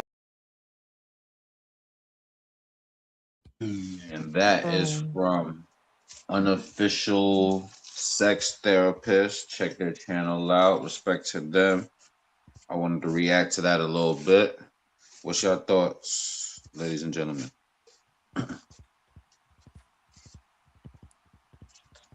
Or if I need to play it again, because it's first time quick. Every time we play it, we gather more information. I think we touched on some of the things. She talked about how, All right. Yep. Some of the things are beyond your control. As you get older, things shift. But she also talked about what is within each person. This is how I understood it. Let me say that. What's within the control of each member of the relationship, that take responsibility for that, and it's like take responsibility for what is within the control of the relationship, and then what's outside of control, like for illness or something like that, then you have to kind of deal with that as it comes. But what's within your control, like do something about it, go get therapy. It's really, really interesting. A honey Something. pack. Right. Yeah, because and how important it is can it make or break a relationship? That's why I posed the question. And it's so important that, you feel me, and to men is as important as that's an important part of us in our relationship. So there is, like you're saying, it's so important that exercise, good health, water, there's other factors to maintain just that, part of us. And then there's other aspects and layers of a person that, they if willing be, they're opening up and y'all, create what y'all create. But from the interesting part, definitely how the ladies put it. It was that's why I chose that video, I guess. Anybody else jump out the window? It's on the floor. I would say if we don't, until our bodies break down, if we don't have that sexual connection, then it's an issue. And even then, I feel like I don't know. I think it is a lot of ways to be intimate, but I don't know. I'll be wondering, like, it's the same thing I said before about who teaches a girl to be intimate? Like, who teaches a guy to be intimate? Who do I learn that from? Like, do I got to read a book? Is my like, you know what I mean? Like, who do I Let me fucking ask you learn one these? question. Do you think, my bad to cut your wisdom? Let me ask you one question. Are you good? Do you think, is there, outside of you not knowing, do you think there is a correct way, or is there ways out there because you don't know them? Is there intimate ways out there that could help people, help brothers, help, you feel me? Better their relationships? Do you think Yeah, I think so. I do, It's but like, I feel like who am I? It's like, because I'm fault. Let me just help you a little Are you bit. good? I think it's like what she said in the video. It's trial and error. Okay. But I feel like that can also be. I feel like that can also be.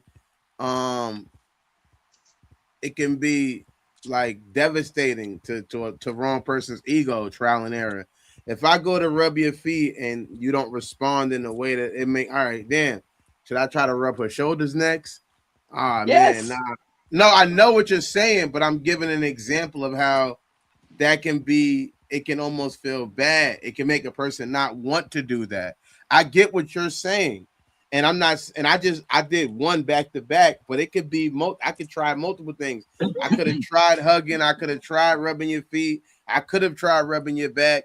Now I'm like, well, what else should I do? I ain't nothing going to work. Now I give up. Well, that kind of see what that sounds like is more of an insecurity type thing than you know what I'm saying, trial and error. Because if you're into it and you're both into it and we don't know each other and we're trying to figure things out, you're gonna do things to figure each other out. That's why I was But, saying like, that. right. Not to cut you off, but I was saying it. Yeah. But that's why I was saying that conversation was really important. It feels like that's the one thing I feel about adults that is different from when we was younger. I don't know when everybody in here started fucking or started doing their thing, but it seemed like when I was younger, I would talk to a person and we would literally tell each other stuff we liked at that time or up until that point, and we would have a whole conversation about that. Now sex is so off the table. It's on the table, but off the table that people are so scared that that's all you're looking for, that they're scared to discuss certain things with you.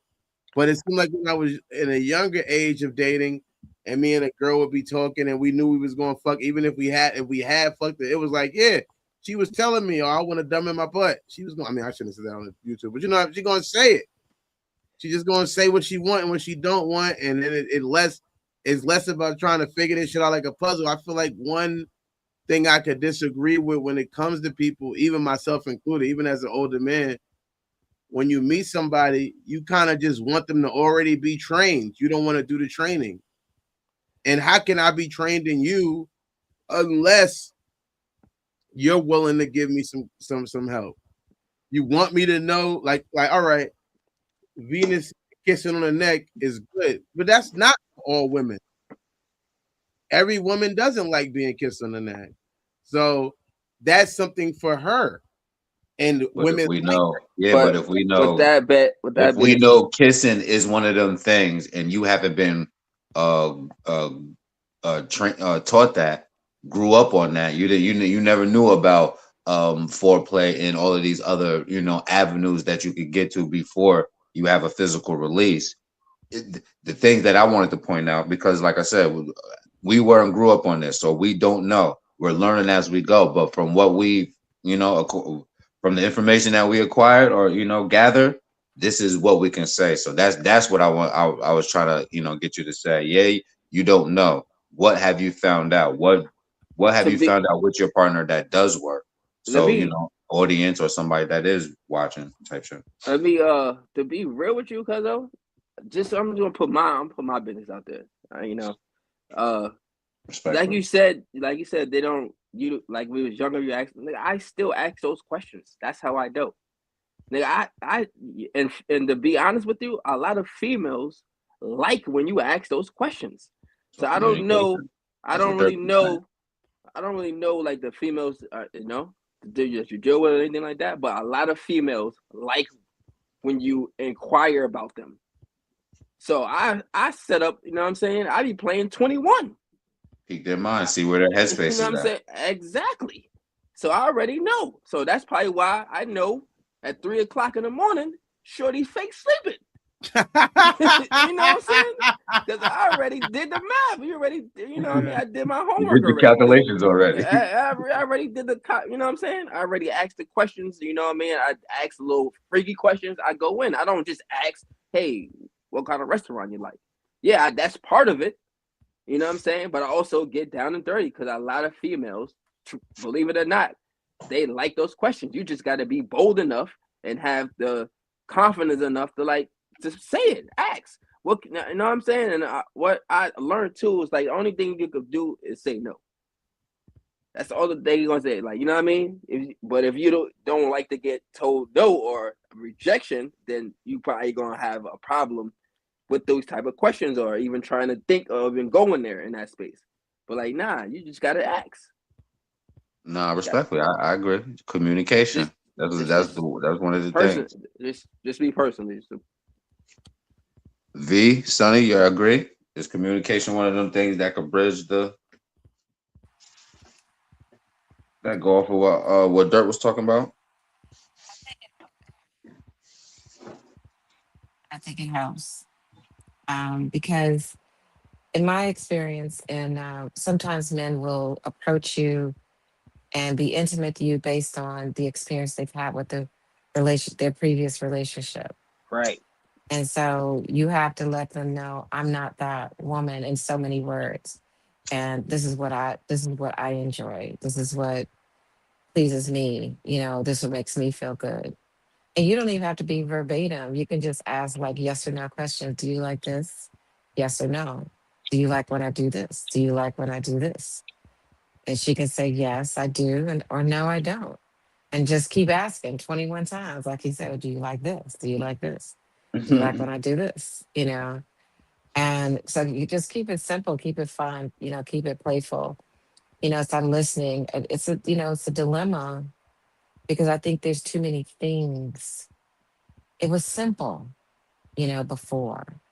And now there's just too many things We'll I like psychologically. that. Give us an example of the simplicity of sex. What was it? You feel me? What was the simplicity? Give us an example before it got all these You were dynamics into it. you were just exploring. Trial and error is wonderful, especially when you're young, because hormones is just driving you when you're young anyway. So you're just being obedient to nature when you're young.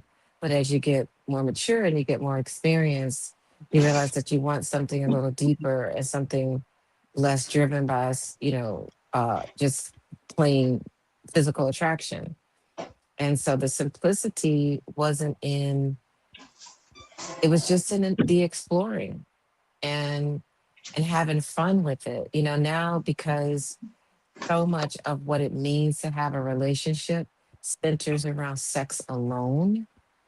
And I think that's even the music is all about effing, the F word. And, but all our music was about making love. It wasn't, like F word wasn't popping up every 2 seconds on the radio. That wasn't what the goal was. The goal was literally love and finding ways to express that. But if you're only like, when you're only looking at it from a very shallow perspective, then you're going to constantly want the sex because you're fulfilling a very basic animal. It's like a addiction, so if an addict goes after whatever he or she is addicted to, a drug or whatever, sex, television, whatever they're addicted to, and to satisfy that need immediately, it's like microwave relationship, instead of having something really deeper. And so if you want something deeper, I think when you have something deeper, some of these other issues are not as prevalent because you have a deeper respect for one another. You've gotten to know each other. You're actually even friends. You're not just together because, oh, I love you, but I don't like you. But you're actually, I love you and I like you, Yeah, that's and what Yeah. that's Right. the thing that's the period where people have the discrepancy is after the sparks, then the flame calms down a little bit, and now is what I'm left with after the lust is gone is do I like you? And this is mhm, the things when the first question was tapping on what are some of them things that will you that you can bond to a person, relate to a person, something where like to touch on what Ku was saying, invite and ask questions that will invite you into them headspace to see where they're at. You feel me? what are some questions that would invite them into the headspace? No, I was saying what Ku was saying. I said Okay, to touch on I was adding to what you were saying. I didn't ask any question. I was adding. okay, my bad. No, you go. Anything? Anybody else want to add anything else? Right. I want to say like, exactly what you said. Now you know, like you said, sometimes when you're dealing with the last one, the last female, she, I hope we can, hope this doesn't get blanked out, but like the last female you dealt with, she liked to finger in her butt. Now you dealing with a new chick, you try to use those same moves, and she's like, nah, I don't do the finger in the butt. Like you wouldn't know that if you didn't ask the proper questions and get up in her head and her mind to figure her out. That's the point. Respectful. Like she And you know, said, and every female's different. Correct. you got to be open, because some of us have so much stuff in our heads that, like talking dirty may make a person feel uncomfortable. Or they might not even know how to talk dirty. I don't know. But Sure. it depends on your upbringing as well. Like I had a very Christian upbringing. I grew up, my mother's very liberal, but, you know, she goes to church. I went to church. But that stuff gets into your head. And most people that are Baptists, they're not super religious. I mean, we like to sing and say hallelujah a lot, but it's not like, the Pentecostal per se, but I end up becoming more religious as I got older. And some of that stuff gets into your head. And you got to get it, like, you can't feel guilty, you know, you just can't feel guilty. It's like, after a while, be like, oh, that's a penis, oh, it's a penis, it's a penis. Okay. And that's a vagina. It's very natural. You have to, sometimes you got to get that stuff out of your head just to say, yes, I enjoy this. And it feels amazing, like without the guilt and the shame. And, because some people have that kind of stuff in their heads as well. Yeah. That's funny you said that. I'm gonna put my business out there a little again. Once again, so this is a little bit.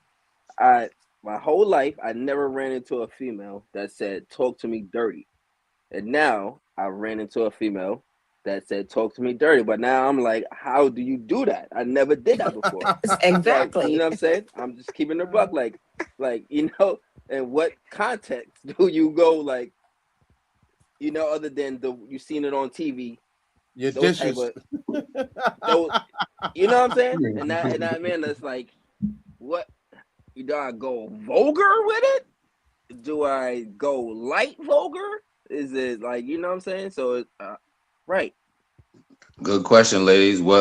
I mean, not to give him any, throw tips out there, but what is not a good way to go about, sex talk, but how could he go? How could a gentleman go about, spicing up through talking? Honey, you got this one. Take this deep, eh? Like, see what I'm saying? Is it like that? Like American Pie, the movie. You could try that. movie. How else Yeah. can you spice it up?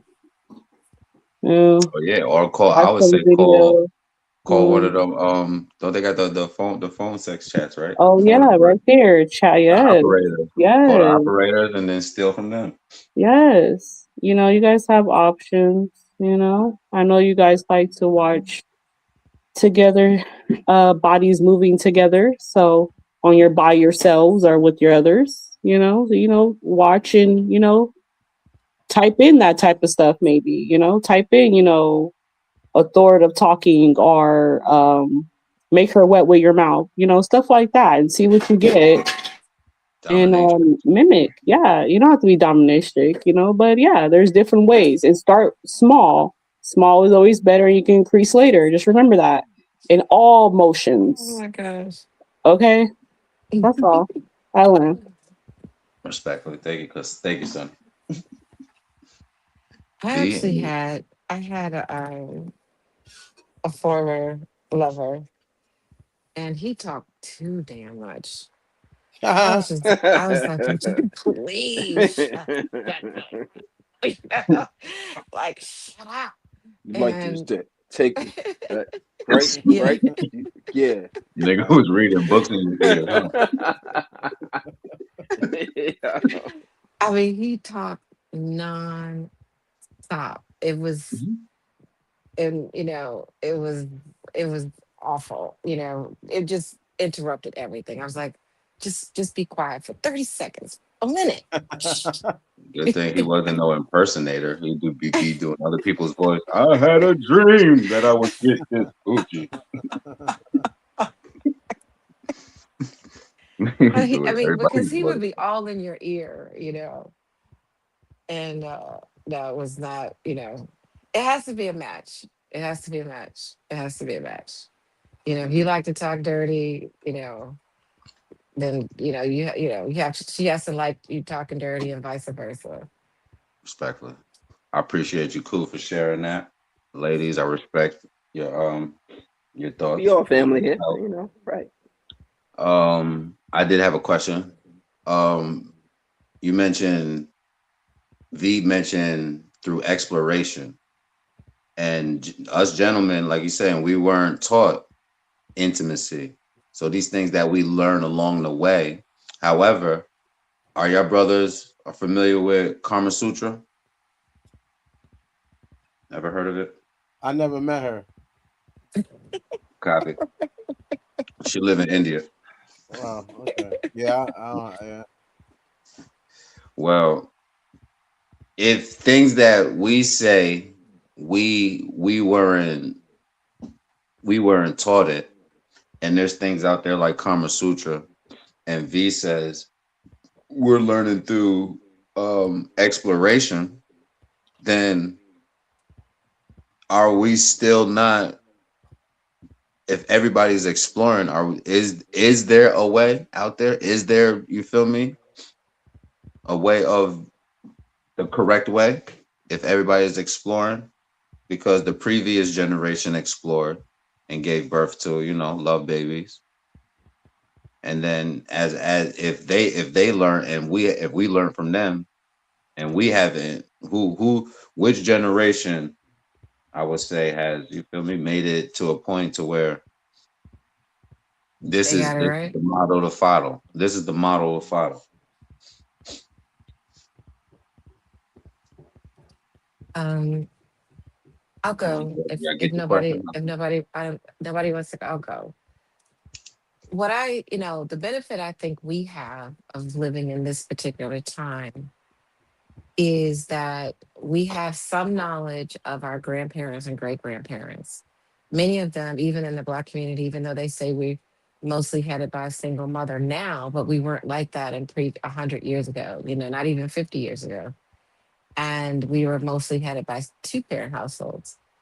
And I think we got to see what that looked like. Some of us did, or at least hear about it. And then we got to see on the opposite end of the spectrum because the Black baby boomers trying to keep up with the white baby boomers, they went to the complete opposite end of the spectrum to be liberal and sexually free. And that doesn't look like in the Black community, that didn't turn out well. you know, it just hasn't turned out. It hasn't worked well. So I think because we've seen both sides of the spectrum, or at least heard about it, or we can observe it through movies and television, or what have you, we should say that somewhere in the middle is, and now we have an option to do that, per se. Like we have a awareness that this is an option. Like I can have something in the middle. Like, some of my friends always describe me as, how did one friend call? He said, I have old school values and a new school attitude. And so Hmm. when it comes to raising children, yeah, I have very traditional values. I think children are very important and they need stability to be I healthy. agree. And Aren't they a part of intimacy? they are the reason for intimacy. You You feel me? know, It's like and let me, Or the I guess, result. rephrase the question. Who are the gatekeepers of intimacy? Like we have certain gatekeepers that, these are the Females. pinnacle. These are the people we look after as far as, they did it. They completed. Who has completed intimacy to a level of this is the standard? If we have we explored enough till we came to a point to where, you feel me? hmm, I think we've gotten too shallow What? Okay. Interesting. Explain. because casual sex, and I've been saying this for years, is a problem I'm good. because the more casual we treat sex, we'll treat life just as a casualty.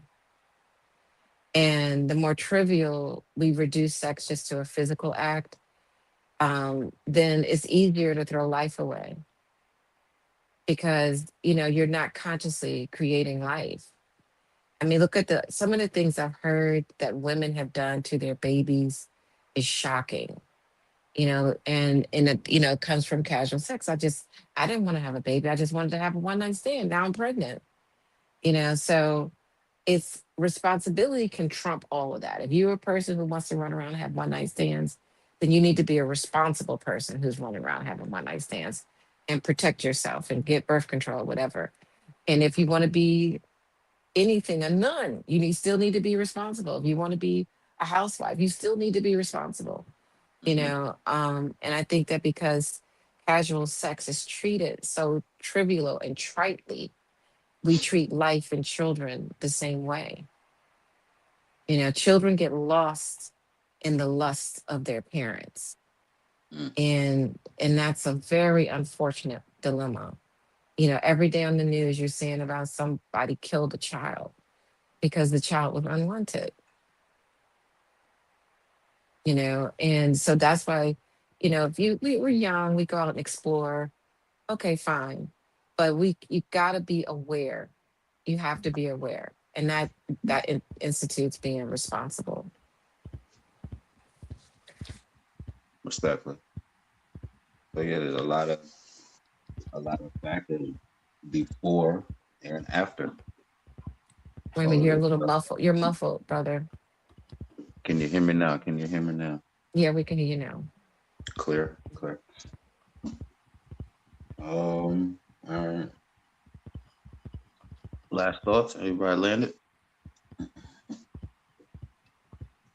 mean, look at abortion, for instance. What about it? Look how the rates have gone up, the abortion rates. People treat abortion like a form of birth control. Yeah, crazy, wicked. Yeah. It's really sad because it's not even the kids. It's our age, our 30s to 45, having the abortions.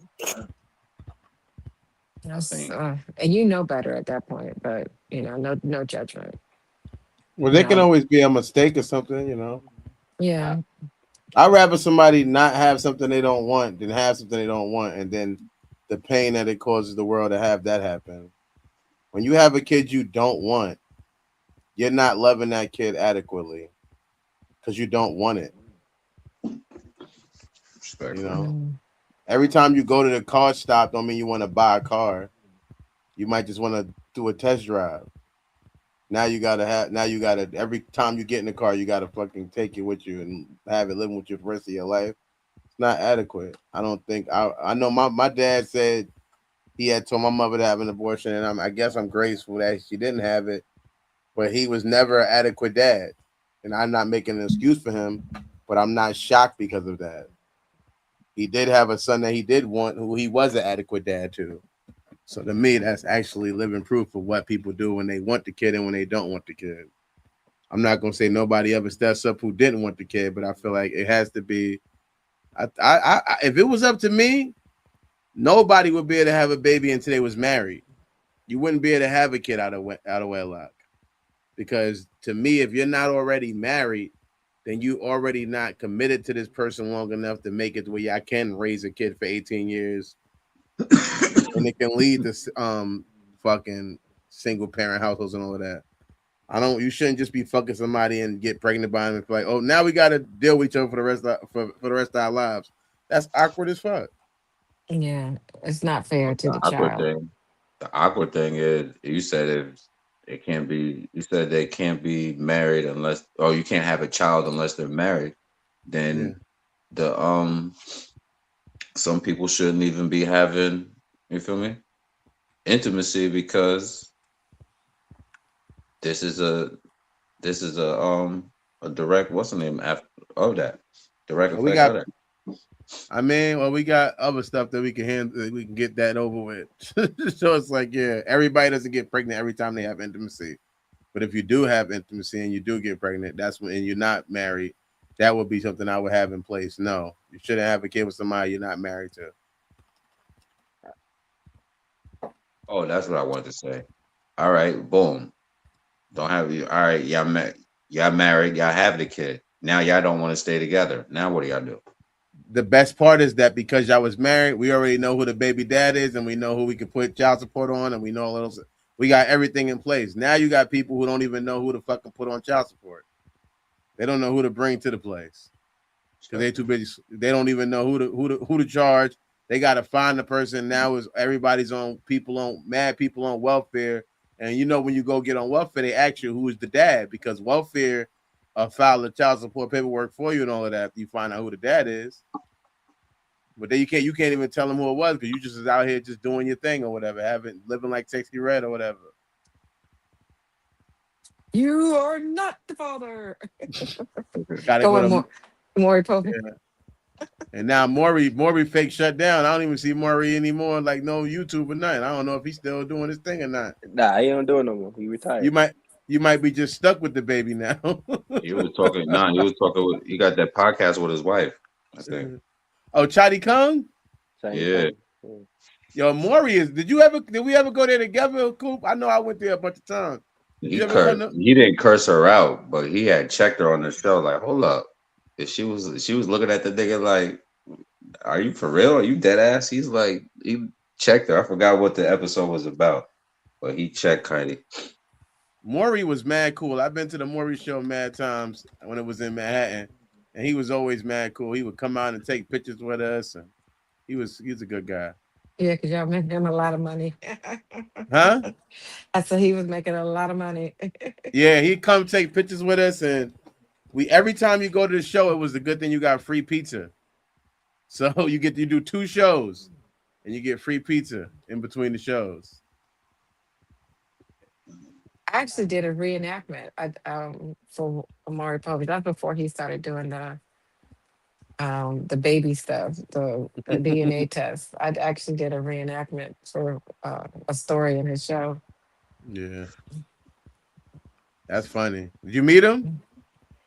I didn't meet him because we were filming. We filmed out at this house in Long Island and redid the crime scene or whatever.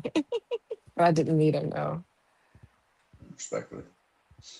Next scenario is weaponizing intimacy.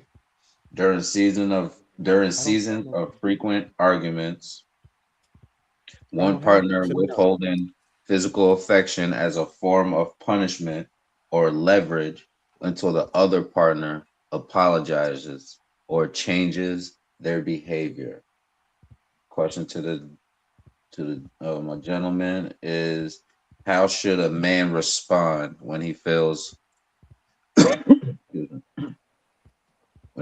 physical affection is being used as a weapon to control the marriage? Leave. Yeah.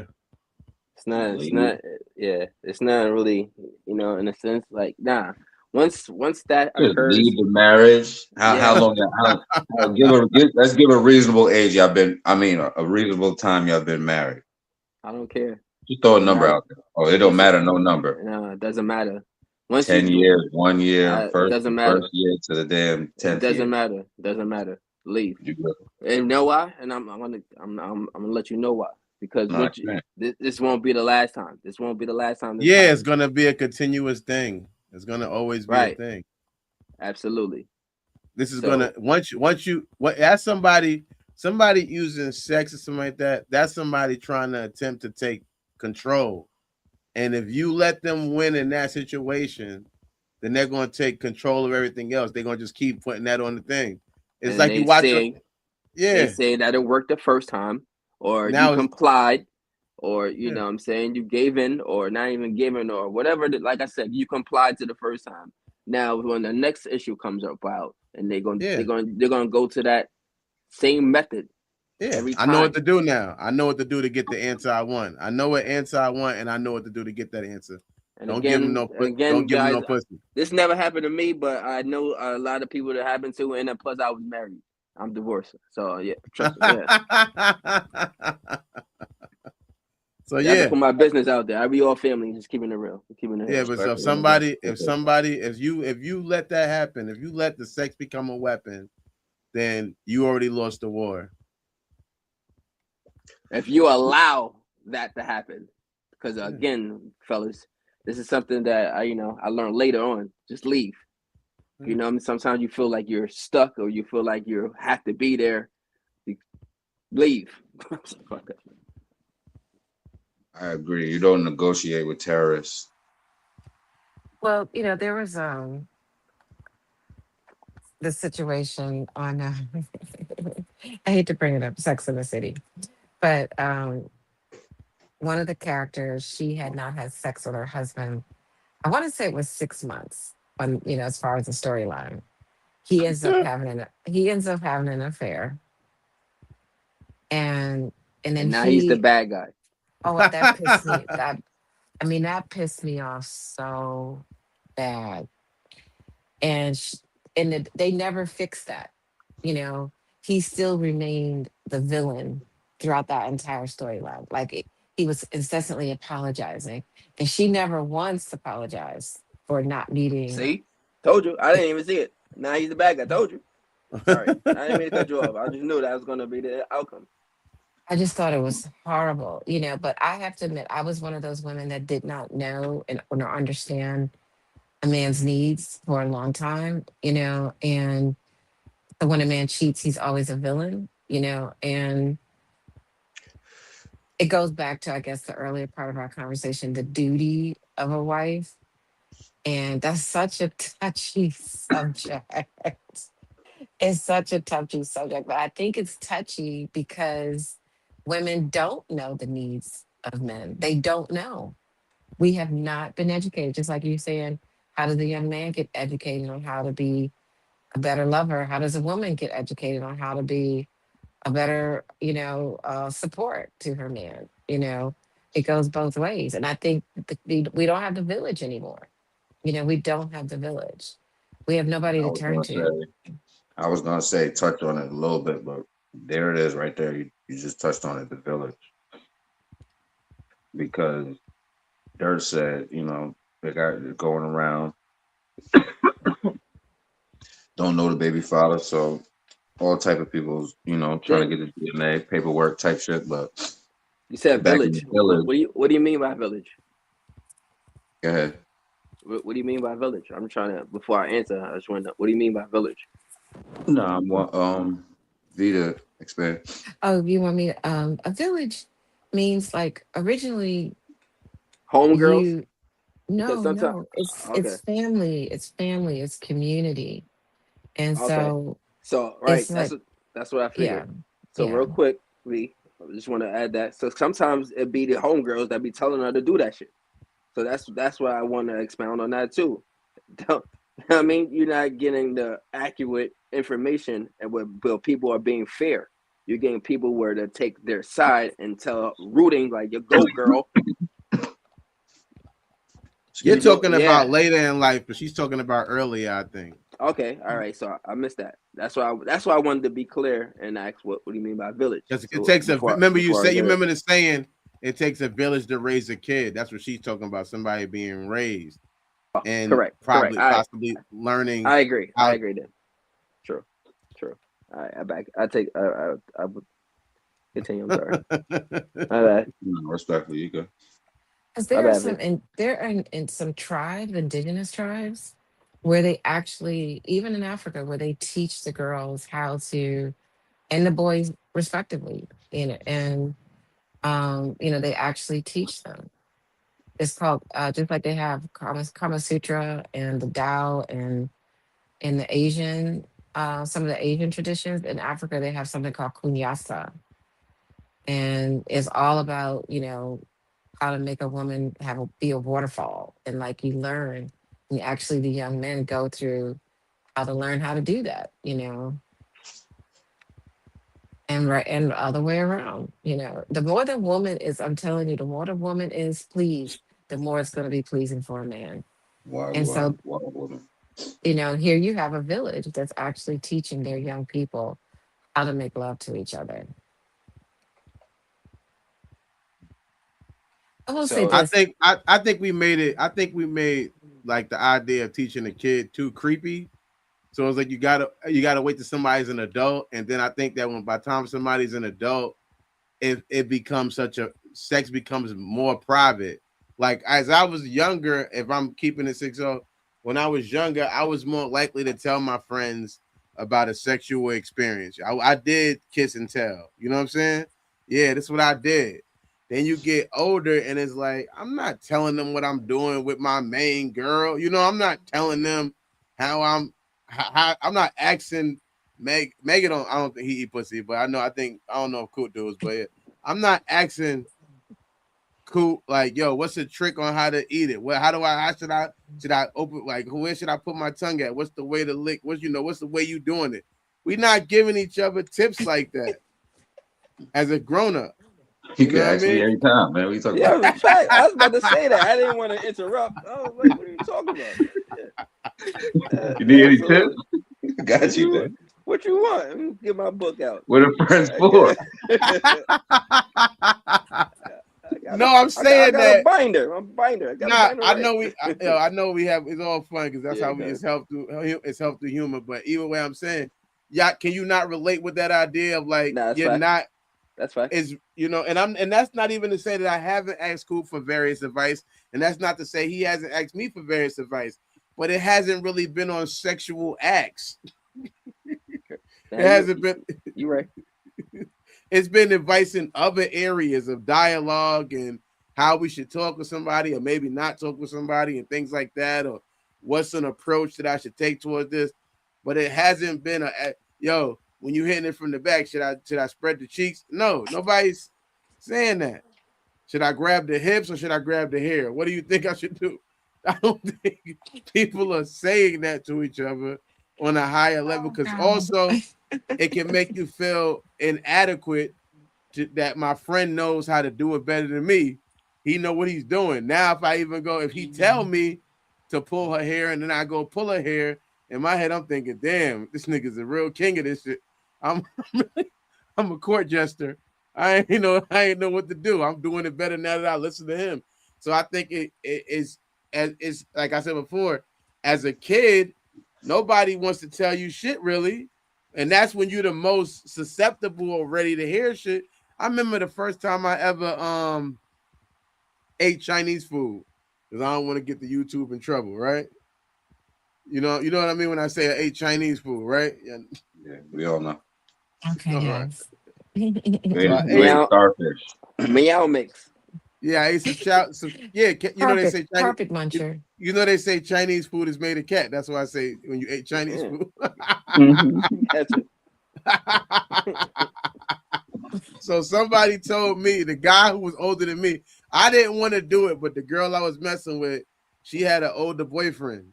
And this is before everybody was against that. This is when it was still cool. Her boyfriend was older than us. And she told me, like, yeah, he's eating the Chinese food every time. That's why I keep messing with him. Like, I'm getting my Chinese food. Hey, if you ate the Chinese food, I would leave him alone. And I was dumb enough to really believe that. So, so I said, I'm going to eat this Chinese food. So I went to my man, who I know was supposed to be a prolific Chinese food eater. I asked him. You're the chef, huh? Hey, he was Chinese. He's the chef with the wok. He was supposed to be a 3-degree black belt. He was a chubby light-skinned dude. If y'all don't know when I say light-skinned, I mean Caucasian. But yeah, so he was a chubby dude. Why would you just say that, man? Because I don't believe in colors or race.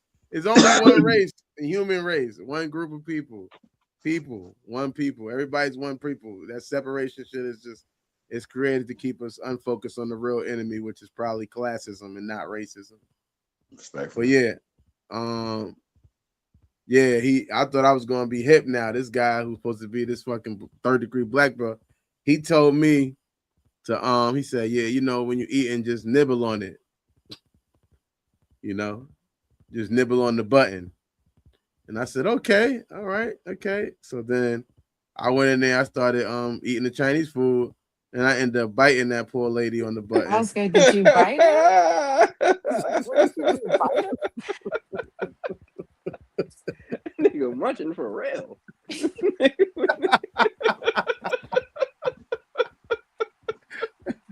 This was 98, so I was pre-Ice Spice. I was a real. You never told me the story because I feel like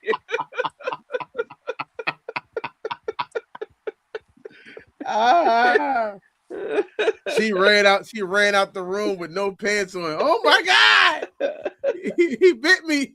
She was so everybody knew that was at the house that I bit her and all of that. It just yeah.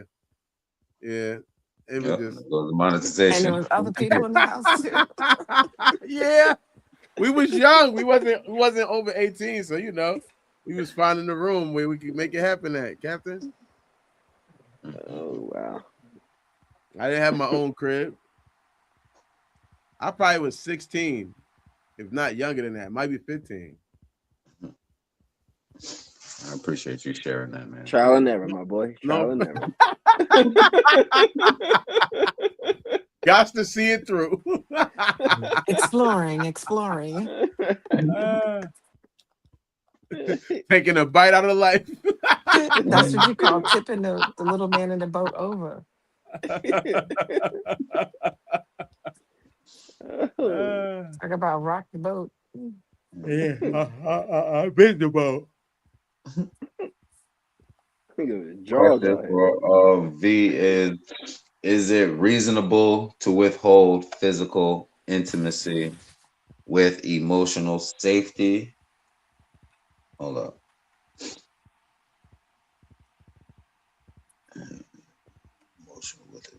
Hold on. Is it reasonable to withhold physical intimacy when emotional safety and trust has been broken during an argument? Is it reasonable to, if emotional trust? Actually. Yeah.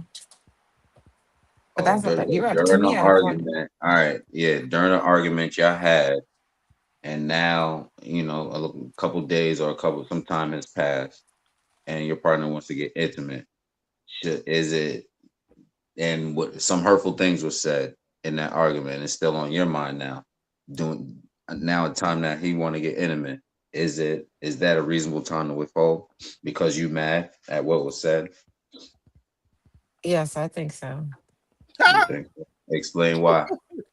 Because if you said something disrespectful, like really disrespectful, that really hurt me, and you're not going to dignify my pain, or even apologize that hurt me. Sympathize. Yeah, I can't even connect with you. That means you really don't care. We like the conversation we had the other day about being emotionally available. You don't care. And once to me a guy shows that level of disrespect, I usually break up with him. Respectfully. I agree. I feel the same way.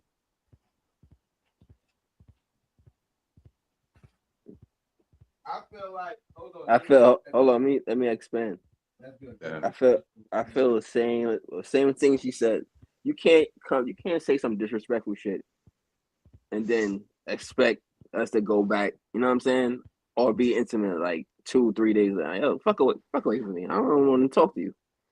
But people say hurtful things, and if you never went to therapy, you know that it's a you thing. There's very little accountability being taken while having an argument. So whether it's 1 week, 2 weeks, 3 weeks, 2 months, 2 years. Nah, see, I hear you, but because I hold people with the same standard. I say the same. No. If I gotta see, and this is tricky. I hear you. I hear what you're saying, cuz, but I don't say things because I know what it could do for you. I don't say hurtful things, even when I'm mad. You can't say that. Yes, nigga. I know. I'm telling you. But I'm saying how because you're not responsible how somebody else's feels. You could think you coming off real cordial, cool, calm, collective, and what you say. But you're sarcastic. Just your sarcasm. I hear you. Just heartbreaking type shit. I hear you, but fuck that. I don't say hurtful things on purpose. I'm hurt by that. No, I don't match. I hate when people say, let me not go cool. I want to say this real quick. I hate when people say about matching energy. I don't match energy. I don't like matching energy. I failed at that. I failed at trying to match energy. So essentially, I'm going to just get bullied. Because I'm not going to sit there and say mean stuff to you too. I'm not going to sit there and try to hurt you too. No, I'm not into that. So if you're saying mean stuff verbally, then I'm just going to get bullied. Because I already played that game. Because what I realized, I want to say the one thing. I know I cut you off, Cooper. My bad. I want to say this one thing. Yeah, you did. Go back. I don't want to forget what I had to say, but I don't want to forget it. My bad. Go. Shit, I forgot what. Just go ahead. I forgot what I was saying. Right. What I realized is that people do stuff. I got you, Cool. I got you.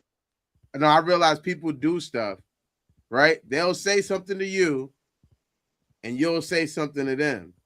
And when you say something to them, they only remember what you said to them. Mm-hmm. They don't remember what they said to you to make you say what you said. Oh, sure. I added him in. Yeah. So they don't remember whatever you if you call me ugly and I say you're ugly back. It's like they don't remember that they called you ugly. They just remember that you called them ugly. It's like, if you hit they remember. They just they ain't not taking accountability. Yeah, they're not gonna take account. No, they're not. But nobody's doing that when it's just y'all. If y'all go to therapy, the therapist will point out how to not safely argue, but point out how to while you're pointing the finger, know how to just sympathize and be like, how could I change in this thing? What am I doing to direct affect this? Why this initiate? Why this? This whatever we seen as a problem or whatever we're doing. How do I play a part in that? So but that's why I don't say nothing mean, because that way if I don't say nothing mean back, then then you just said the mean shit you said, and I might not even throw it back in your face. But either way, it's just the idea. I hear that, and I hear all of that, and I respect both of y'all. I'm not saying y'all niggas is just straight. No, I've done it before. But in an argument, niggas is coming off crooked, so lady gonna take it disrespectful, even if you being sarcastic or non-vocal. Why y'all arguing? I'll be non-vocal. All right, hold on. This is why I said what I said. This is exactly why I said what I said. Excuse me. I'm too emotionally intelligent in that level to where I won't disrespect you. I know how to talk to you and get my point across without being disrespectful. I don't have to come off disrespectful. That's not gonna amount to anything. All we're gonna do is get into a disrespectful going back and forth. And that's not what I'm into or what I do. So when you come off disrespectful, when you don't have to, but you choose to, fuck out of here now. Nah.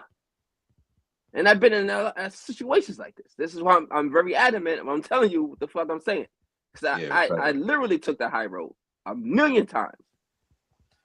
And the other person chose to take the low road. Mm-hmm. When they didn't have to. So no. Yeah, fuck out of here, nigga. We not doing anything after that. 2, 3, 4, 5 days later, I don't give a fuck. Like, I'm still Why would you choose to do that when I took the mature road, I took the adult road, and I chose to want to solve the problem maturely, respectfully. And because you can't conversate or whatever the case may be, you can't articulate your words, you chose to play dirty. Nah. No, yeah, I agree. And to me, it is hard to be like that, like everything's cool now. If you treated me like an enemy verbally, then it's hard for me to forget we not enemies. Like, and that don't go away. That replays in your head like that. Like I'm like, yo, and you know what they say? When you're mad, you niggas will tell you how you really feel when niggas mad. I don't think like that. I don't. Not to cut my bad. Go. Yeah, I don't think like that. I don't like that. That drunk anger mind speaks a sober tongue or whatever, or angry mind speaks a to a swift degree. tongue. To a Because degree. that's not me though. If I'm angry, I'll just say something. If I'm angry and I'm using when I was being mean and all of that, I would just say something to hurt you. It didn't really speak how I felt. So I would just say whatever I thought was the funniest thing to say at that time or the most hurtful thing when I was doing that. So no, I wasn't being honest. So I don't feel like just because you're angry, you're saying the right thing. I know there are people who like that though. I get you though, Hood. There is people like that. But no, because I don't, that's the people who are the most honest when they're angry need anger to be honest. Because other than that, they're not comfortable to talk. I don't need anger to be honest. I can be honest without the anger. Correct.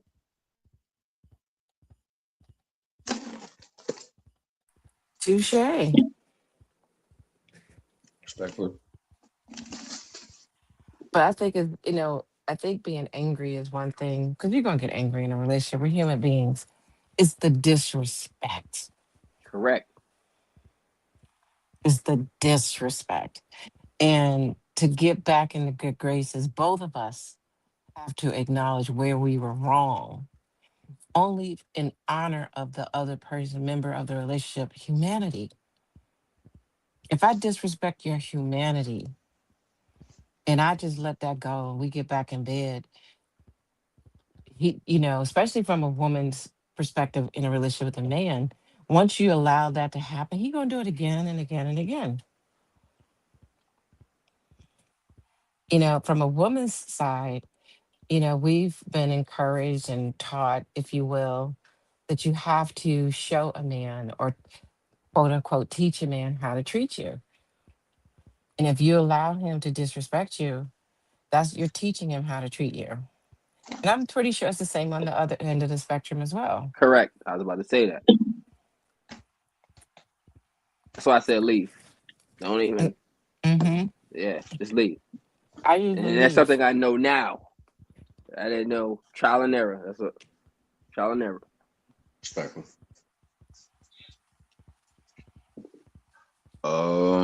Shoot, I'm gonna have a quick commercial. How y'all feel? Y'all want one more or we good? We landed. We had a good conversation. It was a great conversation. It's always good conversations, brothers. Yes, sir. Yes, landed. Yes, my queen. Absolutely. Glad you're here. Your point of view is well needed tonight. Thank you. Likewise. I learned from you guys too. Definitely appreciate y'all flying out, pulling up.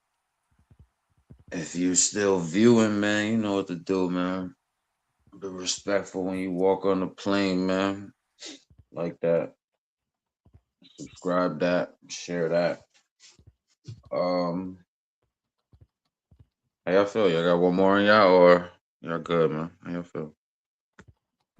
We can do one more. What y'all think? Make it quick though, right? Yeah. You're the pilot.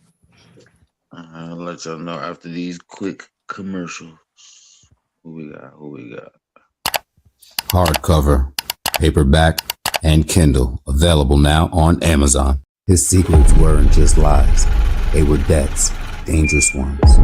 She was just a housewife. Routine, love, family, peace. Now, she has a choice. Break or become something else. The God Lady. A story of power, sacrifice, and a price of loyalty. She didn't choose the game. The game chose her. This is BK. Mike Payne. Carly. 34 and a half. Hot boy Shay. Tyrell. And I play Tyrell. And Monica. Jay. Austin. Mo. Big Prince in that series Make Some Noise. You gon' hear me now, feel me now. I'm 10 toes, no small talk, straight to the pen. Throughout the season, you see him going through where in the beginning he wanted to just do his music and work a regular 9 to 5, but as things continue to happen to him, he has to respond to the environments that he gets put in. Whoa. Damn. Nah, fucked up, cuz. Yo, my bad, bro. Where the fuck was you at anyway? I was trying to get a little bottle or something, type of weapon that even the odds, it was more than us. A lot of people called me and was like, when they see me, I like to say I retreated, which is something people do in war all the time. They retreat. to regroup. The word I like to use when I think about that scene. People thought I was like, punani. Nigga, you must not know who the fuck I am, nigga. This my city. Y'all beat his ass. Get up, bitch ass. You ain't talking niggas. We outside. I had people say, you just being you. I ain't gonna lie. I ain't no bully though. I ain't no bully, but yeah, don't take me there, bro. But other than that, yeah, just I'm that nigga, and I definitely feel like I'm that nigga. You supposed to feel like that. Definitely go tap in with my cuz, make some noise. I'm so Tyrell YouTube page. You already know. Tap in. Last one. I think this is a good one. Let's go down.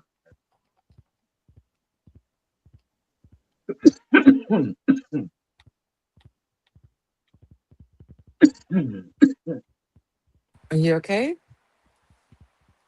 Sorry. Hold up. You ain't choking. You ain't choking? You ain't smoking. All right, last one. A year into the marriage, one partner discovers a highly specific fetish they want to explore. The other partner is completely uncomfortable with it, creating a permanent bedroom deadlock. Question for the dude, my gentleman, is if a man's sexual desires are rejected by his wife. Oh, I think we did that one. Okay. If a man's sexual desires are rejected by his wife, is he justified? Oh no, is he justified in seeking a separation? Yeah. It depends what you're talking about. Nah, because if you can't get what you want, you're gonna end up doing something she's gonna say you're wrong about. So why would you even put yourself out there to be wrong? It's like whatever you want, if you want it, you want it, and you're probably not going to not want it. So it's like you might as well just, if you can get out. So that way you don't end up being the bad person by doing what you want anyway. I gotta say opposite. Again, I honestly feel like it depends on what it is. Now, if it's something, you know what I mean, kind of crazy, over the top type shit, then I can probably understand a little bit. You know what I mean? Have a little empathy for a shorty. But if it's something reasonable, or you know what I mean, something just not too. What makes, not to cut you off, but what makes something reasonable? What makes something crazy? But that's the point. That's what I'm trying to say. Like, you know what I mean? It depends, kind of, where is it If land it's at? reasonable, then it's not really a conversation. It will go to be something that you would be not okay with, to where that's when she's like, all right, if I can't get it from you, then I'm out. Right. Then that would be the she's justified ultimate alternative. she want what she wants. But like, all And right. you So what if shorty justified. be like, Yeah. what if shorty be like, yo, all right, when you marry shorty and shorty be like, all right, I want you and like two of your homies to run a train on me. Yeah, that's that was something my fantasy. That's one fulfill. of my fantasies. I've been wanting to do that. That's my bucket list.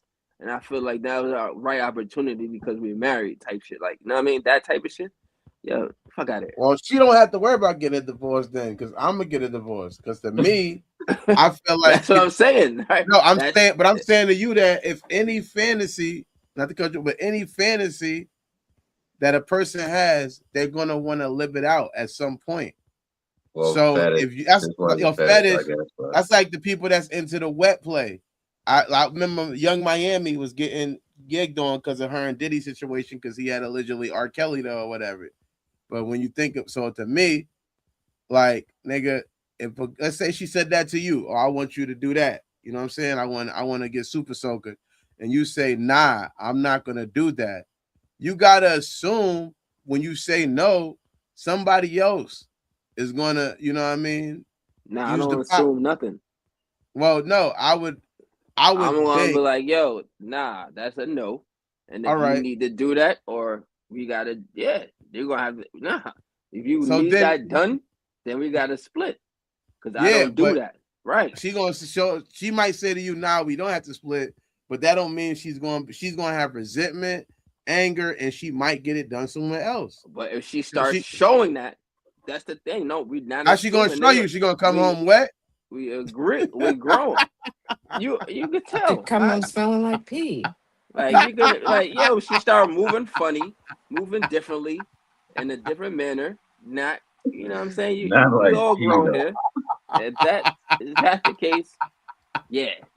But What kind of party was that? It's just nah. Well, and we I think we touched on it in earlier questions. Bodily autonomy. She has a right to what she can do with her body. However, the only justified is the right to leave. Like you're saying, is going to get fulfilled. Right. But That's I'm just on saying, both you said, spectrums. but this is the key. The key thing you said, we're married, so we chose each other. Mm-hmm. So in that perspective, you're not just boyfriend and girlfriend anymore. You have to have some type of level of understanding. But she never seen that video before y'all got married. She just seen the video. So it's going to be some talking. It's going to. I don't know. I'm not. Nigga, that's similar to the disrespect in the argument. You're not putting up with it. If it's something that you cannot fulfill and you can't do. And with that, right? Because I was just saying, like, you're just gonna nah. I'm gonna let you know. We're gonna have a talk, and if that talk leads to you still need that done, then yeah, I'm out. Well, what does it mean to have integrity? Because if the relationship is only based on okay, a sexual fantasy that's not being fulfilled, and where's the integrity in the relationship? I think that goes back to what we were saying earlier, like trying to build something substantial on a superficial desire. Lust is not for longevity. It's only for a few minutes. Right. And you can't have longevity just based on lust. I mean, I had a situation, and he was a nice looking man, handsome, successful, the packages they say, but he was not he was a very selfish lover. And I asked him, I was like, where did you learn how to be intimate? Watching porn? And he was like, yeah, and he's like, doesn't everybody? I was like, no, and he, it was like he was too much. He watched too much porn. And so, he just wanted, you know what I'm saying? It literally, and he kind of like, we're still friends though. We still talk every blue moon. And, so he said the last relationship he was in, they were into swinging and everything. And I was like, well, I'm glad you got all that out.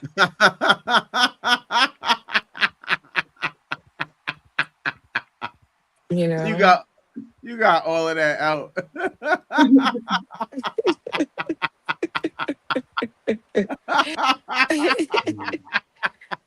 You're done with that now, right? You're done with that now, right? You're done with that now, right? No. No, I'm saying he's done with it. You and your money. I'm happy you got all of that out. You're done with it. He should have it out of his system by now. Hell no, nigga. That's even though This shit got better since then. Hey, you're done now, right? You're good, right? You're too much. This shit is not about that. It's I think it's a very sad state of affairs. And I've lived long enough to see the transition where things have just become so shallow. Yet people say they want something significant and meaningful, but you really it's like trying to fish in a creek. It's not going to be a lot of fish in a creek. It's if you have to go to deep waters to find a bigger fish, the more substantial relationship. And and it has a lot to do with the media. It just does. Each generation of youth get more influenced than the previous generation, and I think it influences women even more so than men, because the whole feminism thing. And women are trying to, younger women, we've been believe that the more we can be like the man, the more progressive we are, the more independent we are, the stronger we are, all this other stuff. And it's really Right. affecting how we interact with each other. Like, and I just have to bring it back because children are being impacted. It's heartbreaking at times, because and I'm like, whatever floats your boat, but be responsible. That's it. Just be responsible. You got to know the outcome of your choices. Life is about choices, and they're consequences everything we do. So you can't be willy nilly about every damn thing. You're gonna suffer. And I land the plane with that. Question to you is should excuse me, should a woman be forced to compromise her boundaries and her comfort level to keep her man satisfied, to keep her partner satisfied? Hold on, I gotta. Go ahead, My Portia. shit, You got a my question? shit, nah, my shit's stuck. I'll be right back. Uh, you heard the question, Y- V? Yes, What the and we hell? kind of touched on it a little bit earlier, but Yeah. in terms of marital duties, but there is a marital duty per se. It is. Um, but a boundary is something different. Um, that's a level, like they have what they call marital rape. That's been a topic lately of men raping their wives. Uh, Great. and Great. excuse me, thank you, graping. Thank you, graping, as in grape ape. And Mm-hmm. uh, and so that's a disrespect of boundaries. Is when you take your wife as your property instead of your partner. That's it's really a perspective thing. That's a disrespect of boundaries, because now, once again, you're not seeing her humanity, and you're not allowing her to see yours. Because it becomes like ownership, like I own you. And in that regard, that's a disrespect of boundaries. But when it comes to marital duties, it's a wife's, and I hate to, I wish I could find another word besides duty, maybe responsibility. Let me say that. A wife's responsibility to know the needs of her husband, who's her partner, and That's meet their those. job. Is that well said? You hear us? Good. What's that? Well said. Excuse me. That's what I said. Oh, okay, thank you. And I land with that. Respectfully. Fellas, is she right? I Yeah. don't feel like you should compromise because to me that's going to create resentment and issues. So I do agree with her. I don't. Mm-hmm. I don't think that. I think that when you do that, when you're not, I don't. I get you being willing to attempt something, but you got it to some extent. It can't be considered a compromise. It has to just be maybe your mind was never open to that before, and now you're willing to try it. That's different to me Mm-hmm. than compromising. To me, I would say compromising means that it's something you would have never done, and now you're just doing it just to do it. You're not even in. Your heart's not even into it. So to me, you probably you're gonna. I think it's gonna just set up resentment. I mean, if it ends good, it ends good. I don't know how it's gonna end, but I don't think you're obligated to do that. No. Respectfully. Cool. I agree with both of them. They both right. Yeah. Honestly. I agree. The comfort level is, I wanted to zero in on that. That's the part is, like you say, you don't want to disturb. Should they be forced? No, nobody should be forced. Nobody. Everybody Exactly. has free or bodily or autonomy. I think we said that probably 10 times out of the damn show already. And it's not even Everybody a has good free feeling. will. Right. You feel me? So nobody should be forced to do anything. However, responsibilities, knowing that like you said, like Dirt saying, if knowingly we got into this relationship, you wasn't built for it. If you see it as a compromise, that's like a damn negotiator. Feel like you feel me? A hostage. It feel like a situation. It don't versus a relationship. So yeah, that's the I guess a word that throws people off. But yeah, it shouldn't feel forced like that. You feel me? As far as checking in and making sure that they're satisfied on their comfort level. Meet them at their comfort level until further notice. I would say respectfully.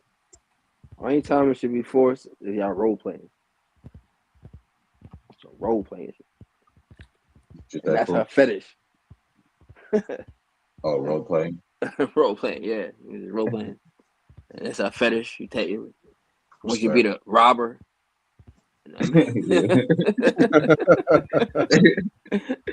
You the bank teller. I'm gonna come in the crib. I'll be making cookies. I'm gonna make cookies and you come in. Right. Come rob the house type shit. Right. That's the only time that you. Those are tips out there, respectfully. Y'all made it this far, man. Appreciate you, man. Like, share, subscribe, sub, hype. Do everything that you need to do. What they say do on YouTube. I'm gonna close out with this quote.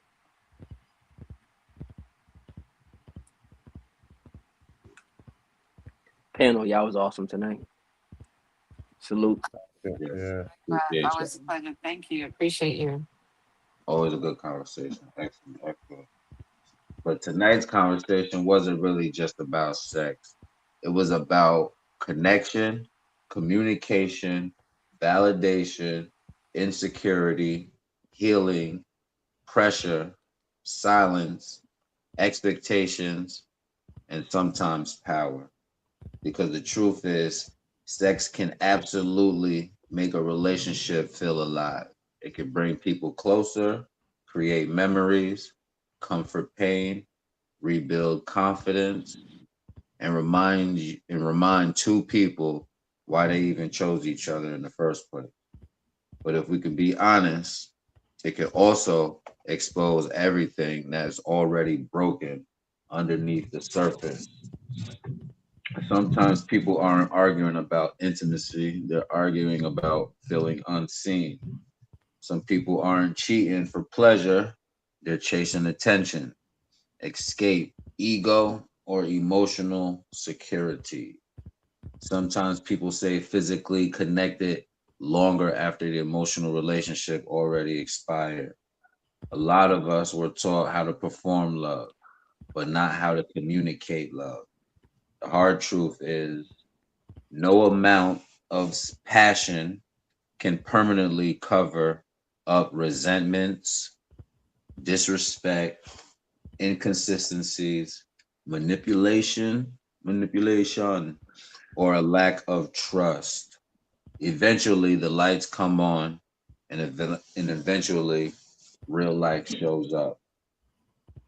So maybe the real question is, what is the relationship built on when the excitement slows down? Because lust can start a fire, but emotional maturity is what keeps the house warm.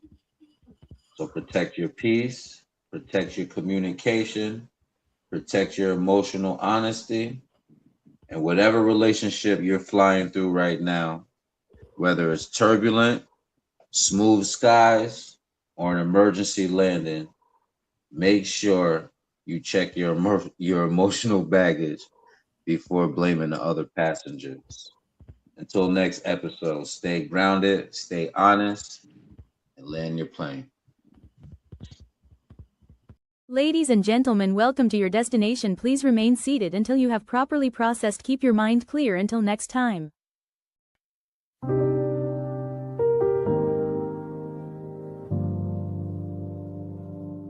Land your plane, land your plane, land your plane.